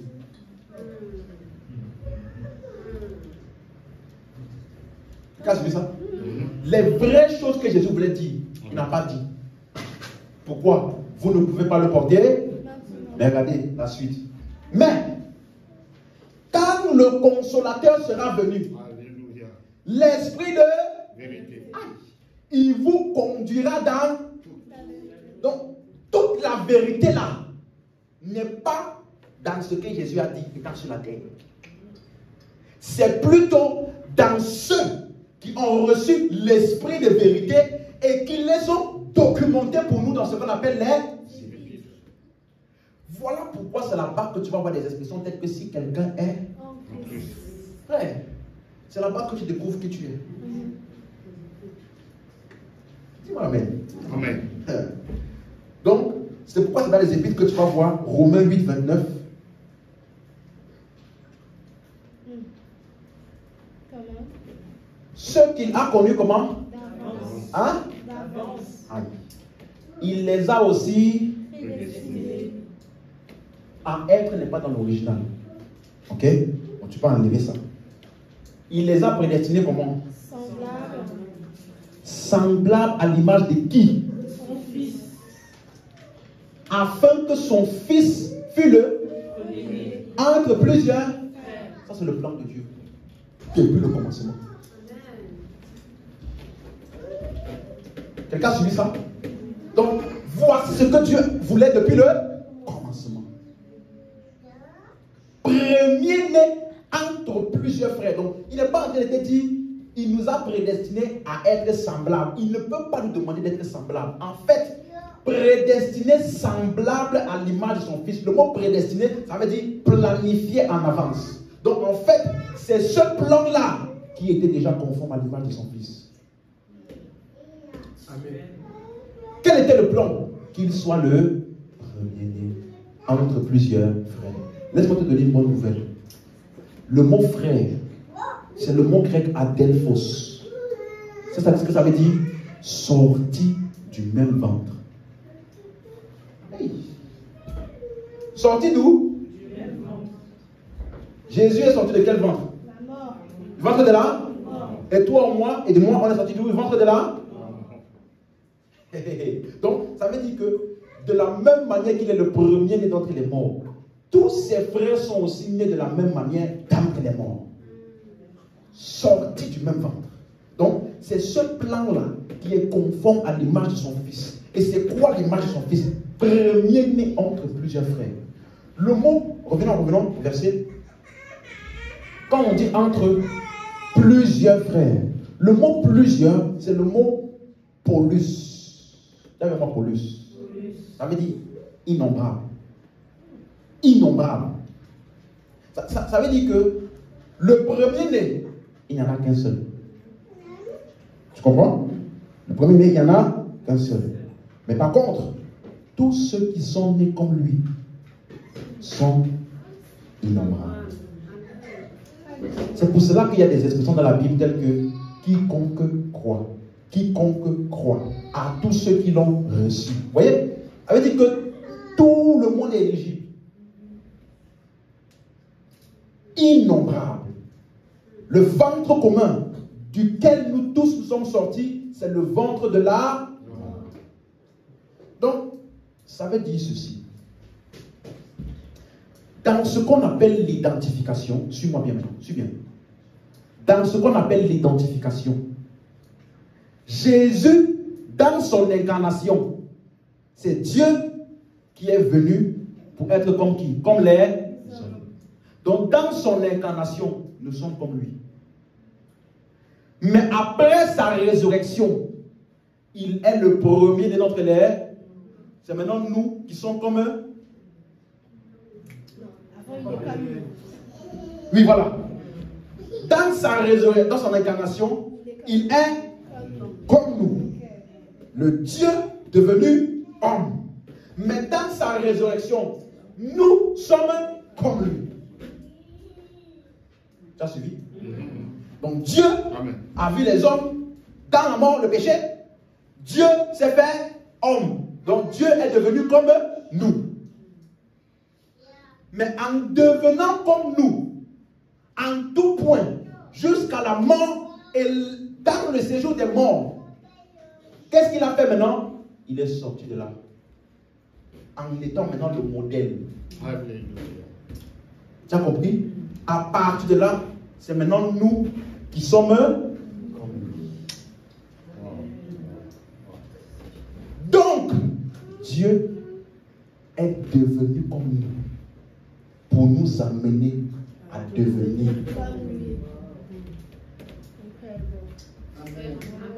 Jésus, c'est le Dieu qui s'est humanisé afin d'amener les hommes dans la divinité.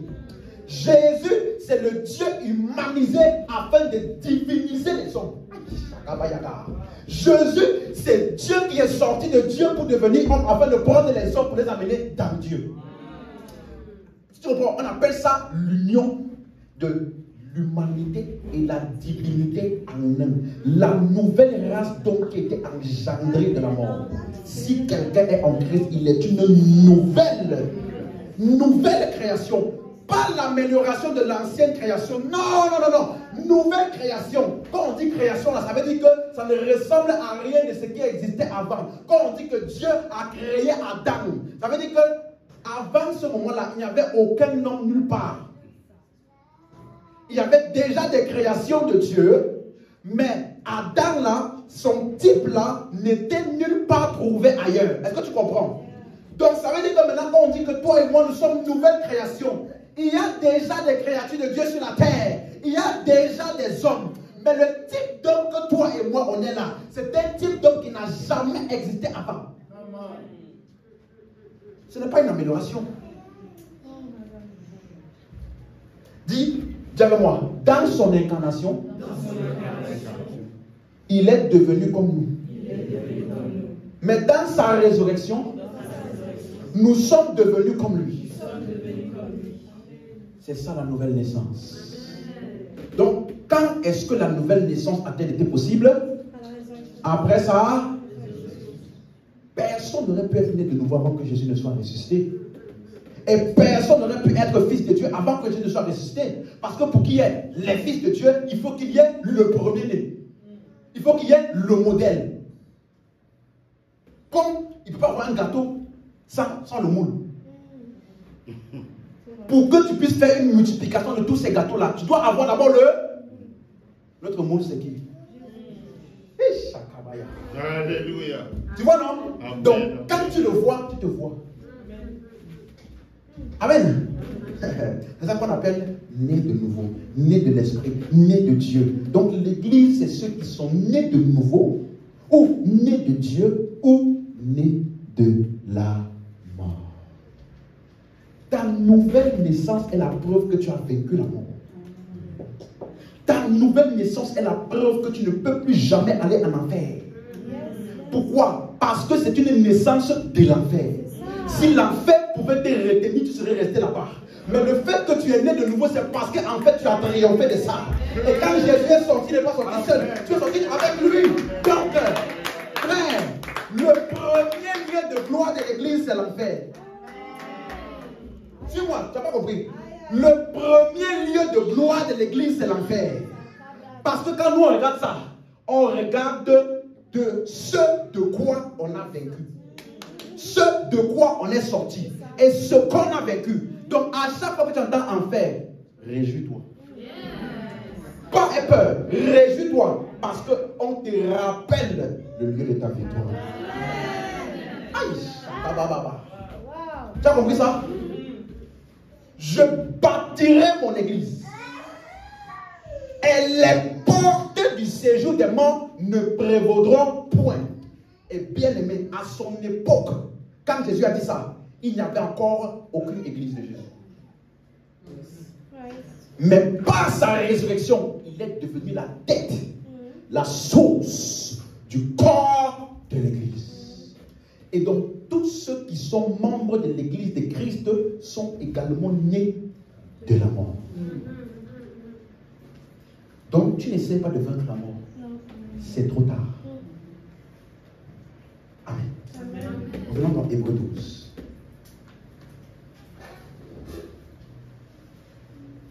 Hébreux 12, verset 23. Il a dit plus haut, nous nous sommes approchés, n'est-ce pas, la montagne de Sion. Et regardez ce qu'il dit. De l'assemblée, dans la version Martin, on a vu, l'assemblée est l'église des premiers-nés, ou du premier-né. Le mot assemblée, c'est le mot panegyris en grec. Ça veut dire une place publique où on fête et on célèbre.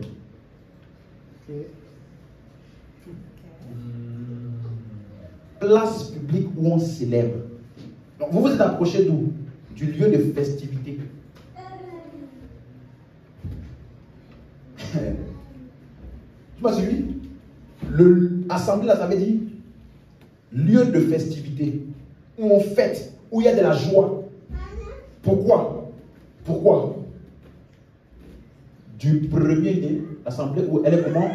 Inscrite dans les cieux. Le mot inscrit, c'est le mot apographo. Suis-moi, suis-moi. Tu es membre de l'église de Christ? Ça veut dire qu'on parle de toi? Et là, c'est ce qu'on dit. Inscrit dans les cieux, là. C'est le mot apographo. Le mot apographo veut dire inscrit dans un registre. C'est utilisé par exemple pour Jésus lorsqu'il faisait le recensement.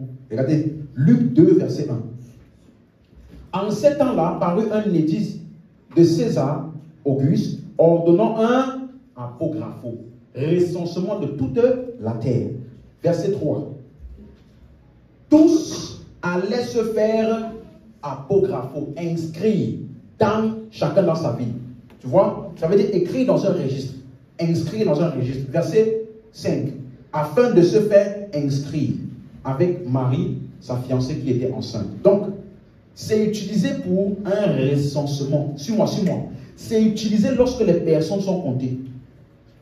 Je reviens dans Hébreux 12. Aïe, aïe, aïe, aïe. Donc, tous ceux qui sont dans l'église du premier-né, quand on fait le recensement de ceux qui sont au ciel,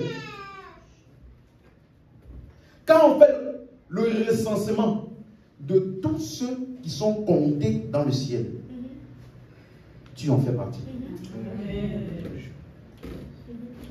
Et tu sais, parce qu'inscrit là, tu sais pourquoi le reste. Ça veut dire qu'on fait le compte.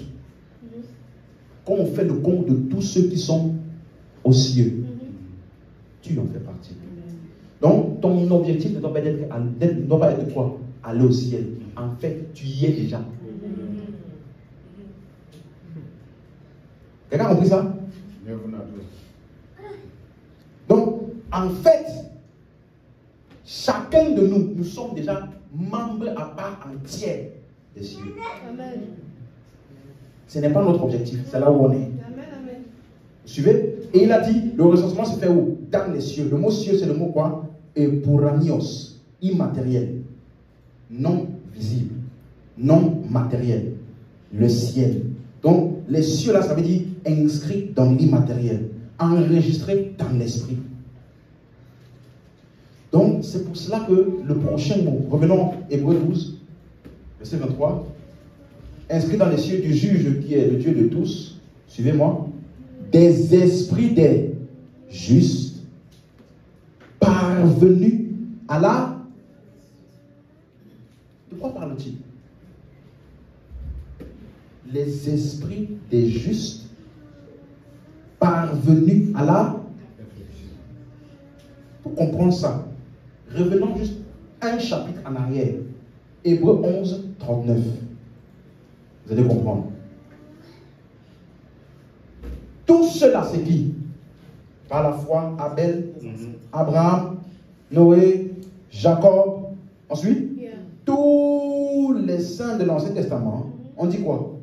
Tout cela, à la foi desquels il a été rendu, n'ont pas obtenu ce qui leur était. Donc, la foi est une ferme assurance des choses qu'on espère, une démonstration de celles qu'on ne voit pas. Ça ne parle pas de toi. Ça parle de eux là. Toi, tu fais avec cette foi-là, tu vas voir c'est ça. Bon témoignage, mais pas obtenir ce qui est promis. Pourquoi? Parce que ça parle de eux qui attendaient quelque chose. Ils espéraient quelque chose qu'on ne voit point. Donc eux là, ils ont cru en quelque chose qu'ils n'ont pas vu.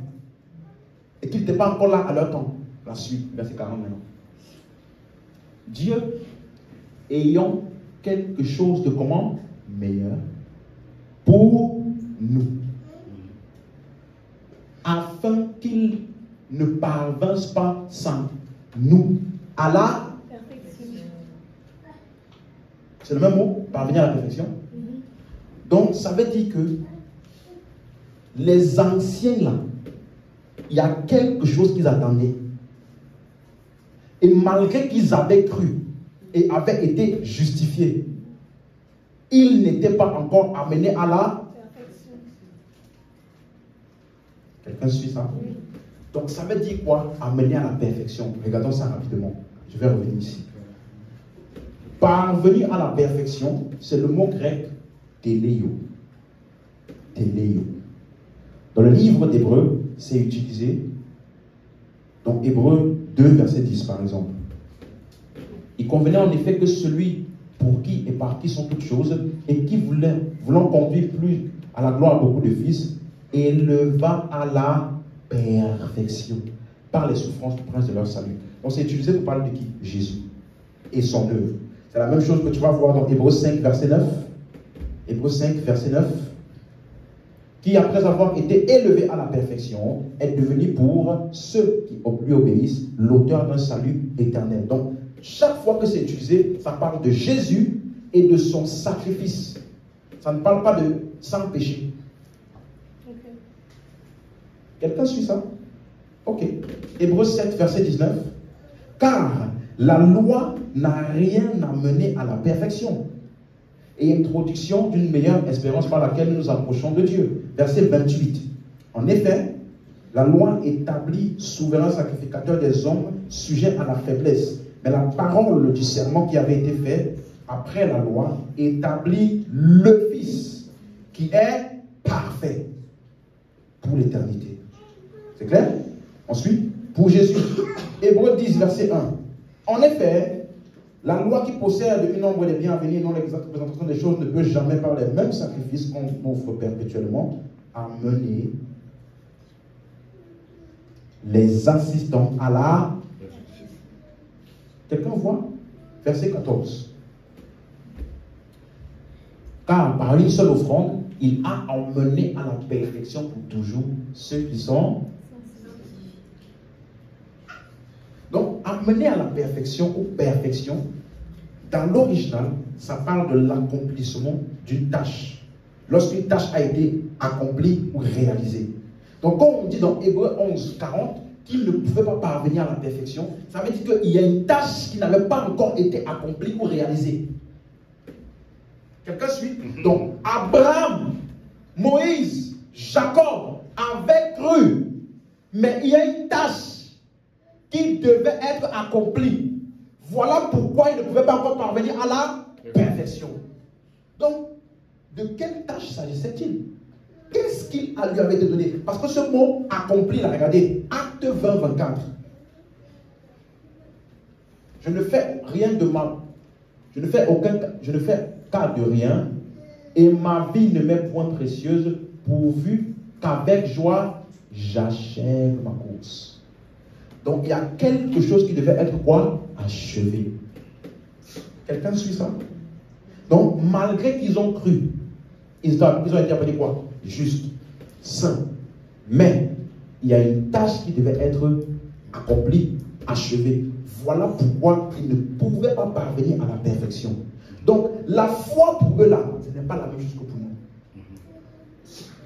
Parce qu'ils croyaient à une tâche qui devait être accomplie. Nous, ce n'est pas le cas.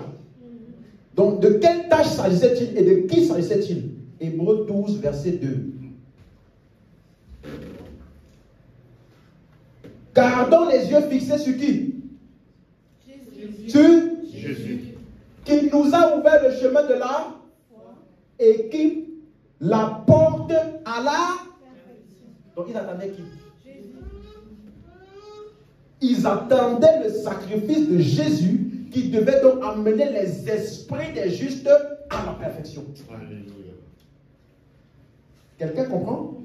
Donc, dès que Jésus a accompli son œuvre, tous ces saints qui ont été cités dans Hébreux 11 sont nés de nouveau. C'est ça qu'on appelle esprit des justes parvenus à la. Donc de quels justes parlait-il? Ceux de l'Ancien Testament qui attendaient que Jésus vienne accomplir l'œuvre de résurrection, et donc eux tous qui attendaient dans le séjour des morts. La Bible dit dans Éphésiens 4 verset 7. Allons voir. Aïe. Éphésiens 4 le verset 7. Mais à chacun de nous la grâce a été donnée selon la mesure de Christ. La suite, regardez. C'est pourquoi il est dit, étant monté en haut, il a fait quoi? Il a amené des captifs. Quel captif? Quel captif? Verset 9. On va voir. Or, que signifie il est monté? Sinon, qu'il est aussi dans les régions inférieures. Donc, ça veut dire que Jésus, après sa mort, il est parti où? Dans les régions inférieures de la terre, ou bien dans le séjour des morts. Et tous les saints qui attendaient l'accomplissement de ce en quoi ils avaient cru.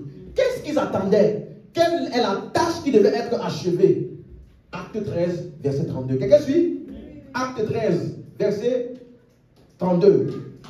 Et nous vous annonçons cette bonne nouvelle, que la promesse faite à nos pères là, c'est eux de Hébreux 11, c'est eux qui ne pouvaient pas parvenir à la perfection et qui attendaient quelque chose. Qu'est-ce qu'ils attendaient? Ça veut dire que Dieu leur avait fait une promesse. Et la promesse là devait être accomplie ou achevée. Et tant que ce n'était pas fait, ils ne pouvaient pas obtenir ce qui avait été promis. Vous suivez maintenant? De quoi s'agissait-il? La suite. Dieu l'a accompli, ou l'a achevé, ou l'a amené à perfection. Comment? Pour nous, leurs enfants, comment? Donc, ils attendaient quoi? La résurrection de qui? Et donc, la résurrection de qui? La leur. Parce que c'est eux qui devaient parvenir à la Perfection. Qu'est-ce que c'est ça? Amen. Amen. Donc Dieu a amené l'accomplissement de la promesse à la perfection en ressuscitant Jésus. Et c'est ça la chose qu'il espérait et qu'il ne voyait pas. Et en laquelle ils avaient cru.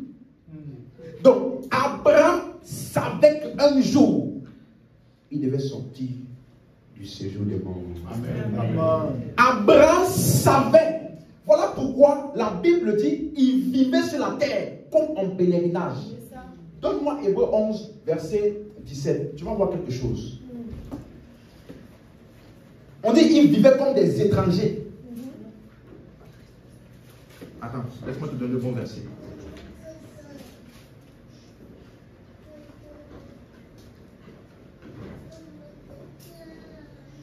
Verset 13.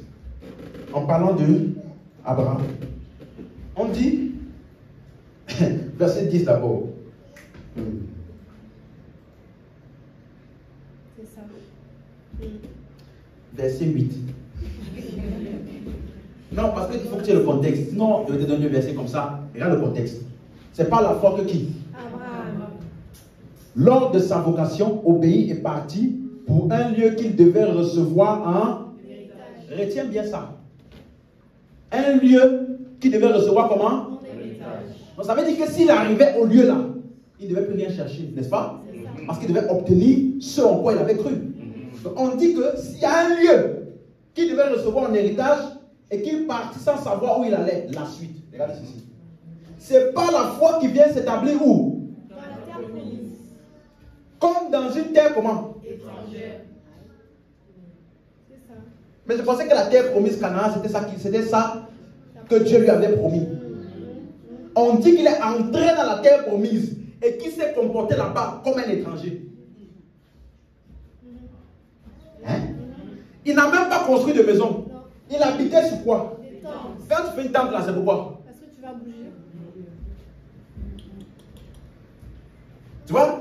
Alors que toi, tu prêches la conquête du Canaan. Comment conquérir mon Canaan? Alors que eux tous, à qui on a donné la promesse de Canaan, savaient que Canaan n'était pas Canaan. Hey. Pas moi. Parce qu'ils sont arrivés à Canaan et il s'est comporté comme un étranger. Ça veut dire que je suis ici pour un temps. Ce n'est pas ici le lieu que je devais recevoir en héritage. Parce que si j'arrivais au lieu où je devais recevoir un héritage, je devais faire là-bas une demeure. Là-bas, là, il a fait une tente. Et regarde, ainsi qu'Isaac et Jacob, les co-héritiers de la même promesse. Abraham, Isaac et Jacob ont considéré la terre promise comme un lieu étranger pour eux. Mais Dieu leur avait promis un lieu, un héritage. La suite. Pourquoi ils faisaient ça? Car C'est ça. ils attendaient quoi? La cité. Qu'il y a de solide. Fondement. Celle dont Dieu est L'architecte. et le. Constructeur. Donc, c'est pas Canaan. Ça, c'est clair. Amen. Voilà pourquoi, arrivé à Canaan, il a continué à chercher la cité là. Hein? Regarde encore, c'est pas fini. Verset 13. C'est dans la foi qu'ils sont tous Mort. sans avoir obtenu les choses. Promis. Dans les choses promises là, c'était pas Canaan. Puisqu'il était à Canaan, et étant à Canaan, on dit il est mort sans avoir obtenu les choses. Promise. C'est quoi les choses promises là? Comment? Mais ils les ont Vu. Et ça. et salués, De loin. reconnaissant qu'ils étaient Étranger. et voyageurs dont le lieu là n'est pas sur la terre.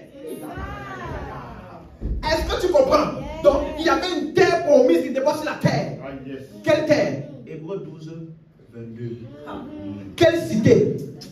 Quelle est la cité dont Dieu est l'architecte? Ce que eux ils attendaient là.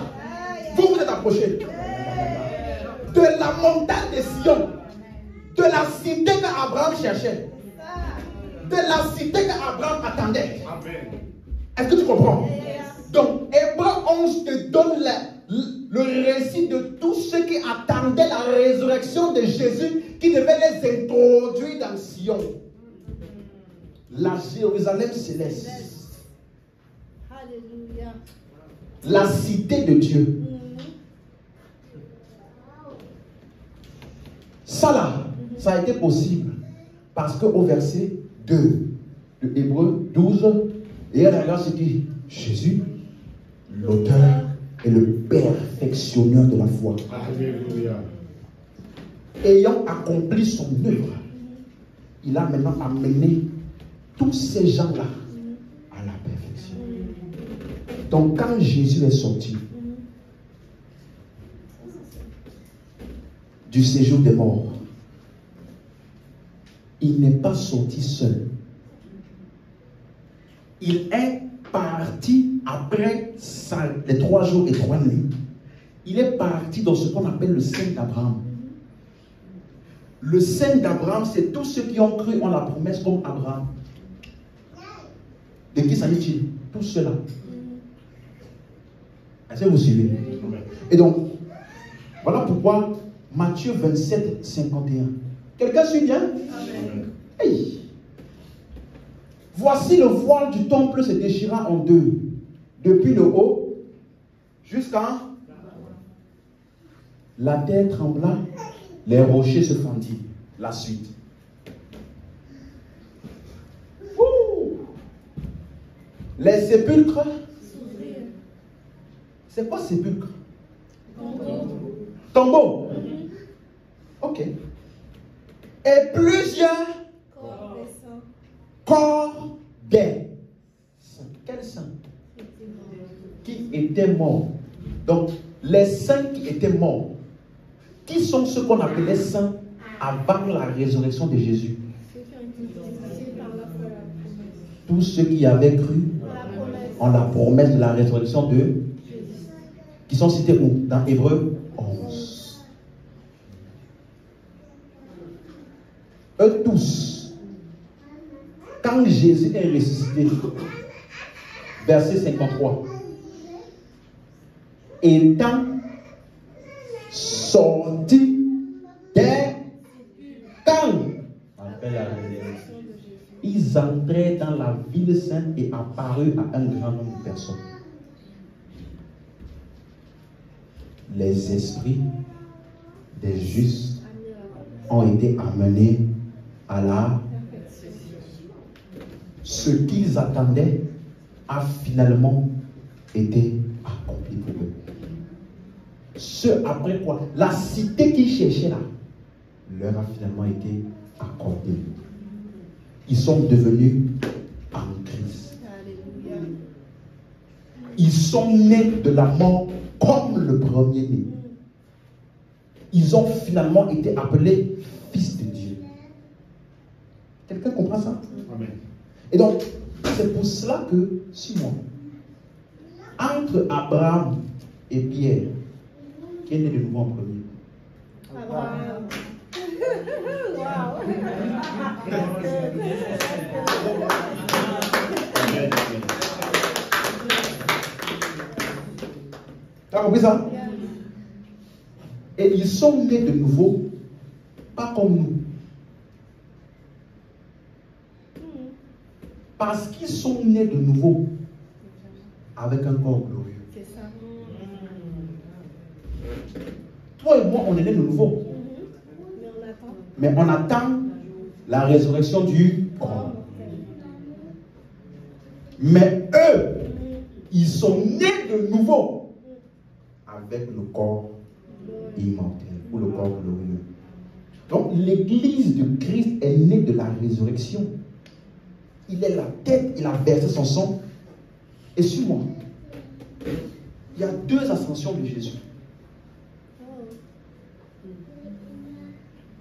On n'a pas le temps. Suis-moi, il y a deux ascensions de Jésus. Et il y a deux enlèvements. Oui. Tu vois, les gens qui te menacent avec l'enlèvement là, c'est parce qu'ils ne savent pas c'est quoi l'enlèvement. Pourquoi? Parce que Jésus, lorsqu'il est ressuscité, ils sont ressuscités avec lui. Mais par contre, lui, il a rencontré Marie. Et Marie il a dit quoi? Ne me touche pas. Je ne suis pas encore. Monter vers le Père. Donc après sa résurrection, il a fait quoi? Il est monté. Il a offert son sang. Ensuite, il est revenu. C'est ça. Et pendant 40 jours, suis-moi, pendant les 40 jours là, eux ils étaient où? Dans la vie. Hein? Dans la vie. David, ils étaient où? Aux cieux. On dit leur corps. Ça apparaît. Ils sont sortis où? Je ne sais plus. Ils entrèrent dans la Et ils entraient où? Dans la vie. Et ils ont fait quoi? Donc pendant 40 jours où Jésus était en train d'enseigner les disciples là, eux ils étaient où? Dans la vie. Ils enjoyaient. Ils étaient en train d'enjoy les bénéfices du corps glorieux. Abraham a rencontré David. Yes man. Hey, ce qu'on a toujours attendu là, voici ça ici. Hey. Et la Bible dit que Jésus, les disciples étaient ensemble dans une salle fermée. Jésus est entré. Il est entré par où? Dis-moi le corps glorieux. Le corps glorieux. Un jour, Come nous on. aussi. Aïe, aïe, aïe, aïe. En anglais on dit ça, blessed hope. Pas de Une espérance bénie. Avec le corps là, tu parles si tu étais déjà aux États-Unis. On n'a plus besoin d'avion. Voilà pourquoi la Bible dit maintenant que lorsque Jésus a fini d'enseigner et qu'il était sur le point de partir, la Bible dit, il fut élevé dans les cieux. Avez-vous vu une corde? Non. Hein? Non, non. Comment a-t-il fait pour monter? Le corps glorieux. Avec le corps là, frère, la gravité n'a plus de pouvoir sur toi. Et la Bible dit qu'il a été enlevé au milieu d'une nuit. Les gens pensent que la nuit là, c'est les nuages là-bas. Pourtant, le même Hébreu 12 là qu'on a lu tout à l'heure qui parle des saints là, reviens, Hébreu 12 verset 1. Après avoir listé tous les saints, n'est-ce pas? Il dit ceci, Hébreu 12 verset 1. Rappelez-vous, Hébreu 11. Et là, il dit qui? Tous les saints. Il dit maintenant, nous donc aussi, puisque nous sommes environnés d'une si grande nuée de... Dans la nuée avec laquelle Jésus est parti. C'était quelle nuée? La nuée de... Donc le premier enlèvement a déjà eu... Ok. Lors du premier enlèvement, qui sont ceux qui ont été enlevés? Ceux qui priaient beaucoup? Ceux qui venaient beaucoup à l'église? Ceux qui gardaient la sanctification sans laquelle personne ne verra Dieu? Qui? Tous ceux qui avaient Donc, et on te dit que la Bible appelle cet enlèvement-là les prémices. Les prémices, c'est dans la Bible ou dans l'agriculture, la première récolte qui est exactement ce que toutes les autres récoltes seront. Donc, si le premier enlèvement que la Bible appelle les prémices a eu lieu, 1 Corinthiens 15, 23. Amen, hein?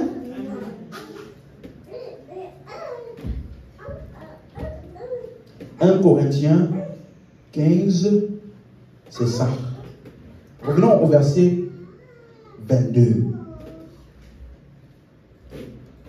Mais chacun, verset 22, et comme tous meurent en Adam, de même tous revivront en... Maintenant, regardez la-dessus. Comment est-ce que les gens vont revivre en Christ là? Parce que dans 1 Corinthiens 15, il parle du corps mortel. Rappelez-vous. Donc il dit, chacun, il dit, tous vont revivre en Christ. Comment ça va se passer? Chacun en son rang. Donc la résurrection du corps, ou alors l'enlèvement, se passe en rang. Ce n'est pas tout d'un coup. Il y a un rang. Il te dit donc que Christ les prémices. Prémisse, ce n'est jamais un seul grain. C'est toujours une moisson. Donc quand on dit Christ ici, ce n'est pas la personne de Christ. C'est tout cela. La nuée de... Donc, Christ comme prémisse. Puis, ceux qui appartiennent à Christ lors de son... Donc, c'est exactement le même modèle. Si ceux qui ont été enlevés en premier, dans les prémices, c'est ceux qui avaient cru. Ça veut dire que lors de l'avènement, ça sera pour qui? Ceux qui appartiennent à... Appartiennent à Christ, ça veut dire quoi? Ceux qui sont... Donc, si tu es en Christ, tu n'as plus besoin d'avoir peur d'un certain enlèvement. Bien au contraire, ça doit te motiver pour servir Dieu sur la terre. Quelqu'un a suivi? On peut se lever. Donc, comment sont-ils nés de nouveau? Lorsque Jésus fut ressuscité de la mort, eux donc aussi, ils ont été ressuscités de la mort. Amen. Amen. Et donc, ils ont été ressuscités de la mort spirituelle. Est-ce qu'ils avaient l'esprit en eux?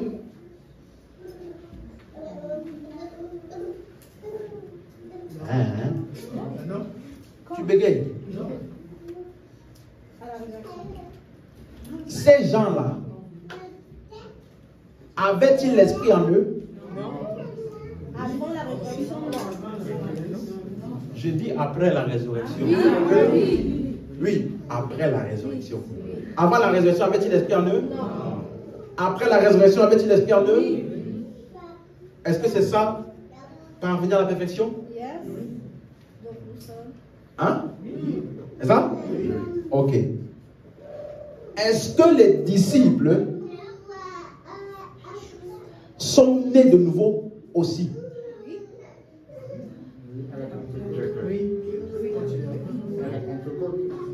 À la Pentecôte. Quand ils ont cru, Bon, je vais vous donner un devoir. Ce ne sera pas la prochaine session. C'est une session que j'ai prévue. Mais commencez à réfléchir. Quand est-ce que les disciples sont-ils nés de nouveau? Les 12 et les 120. Quand étaient-ils nés de nouveau? Si tu me dis à la Pentecôte ou avant la Pentecôte, il faut réfléchir. Si tu me dis avant la Pentecôte, alors je te pose la question. Avait-il donc l'Esprit en eux le jour de la Pentecôte? Avait-il déjà l'Esprit en eux à la Pentecôte? Donc ils ont reçu quoi à la Pentecôte? C'est vous qui parlez, hein? Moi il n'y a rien dit. Je te donne un devoir. Ok, si tu me dis même, on va pousser un peu plus loin. Si tu me dis que à la Pentecôte, ils ont reçu la manifestation des dons, c'est ça? Hein? S'ils avaient l'Esprit en eux depuis, pourquoi ne pouvaient-ils pas avoir la manifestation des dons avant?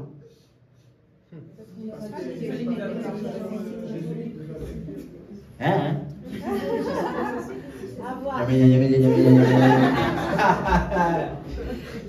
Hein?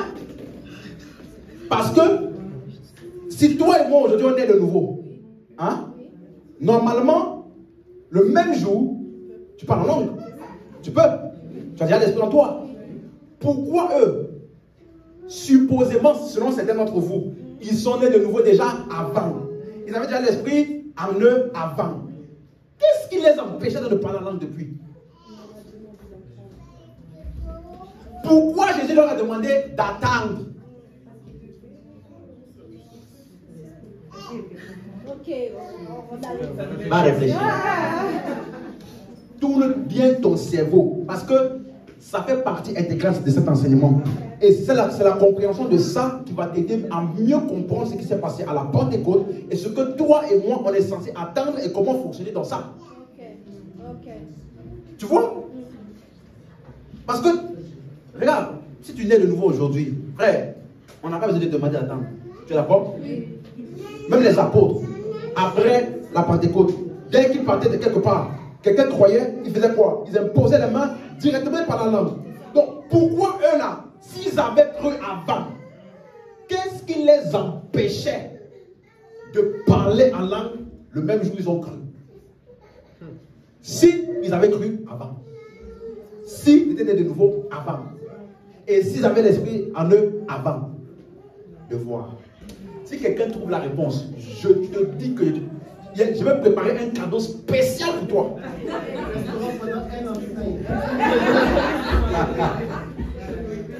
Va réfléchir à ça. Amen, hein? Amen. Voilà. Je dis l'église, hein, c'est l'endroit où tu dois faire quoi? Pas seulement venir pour dire I receive it, amen, amen. Non, non, non, non. Tu dois utiliser ton intellect. Donne-moi encore l'amen. Alléluia. Amen. Dis avec moi, je suis né de Dieu. Né de nouveau. Selon le modèle du premier-né. Je suis né de la mort. Du séjour des morts. La mort et le séjour des morts n'a pas prévalu contre moi. Je suis né de Dieu. Je suis en Christ. Nouvelle création. Alléluia.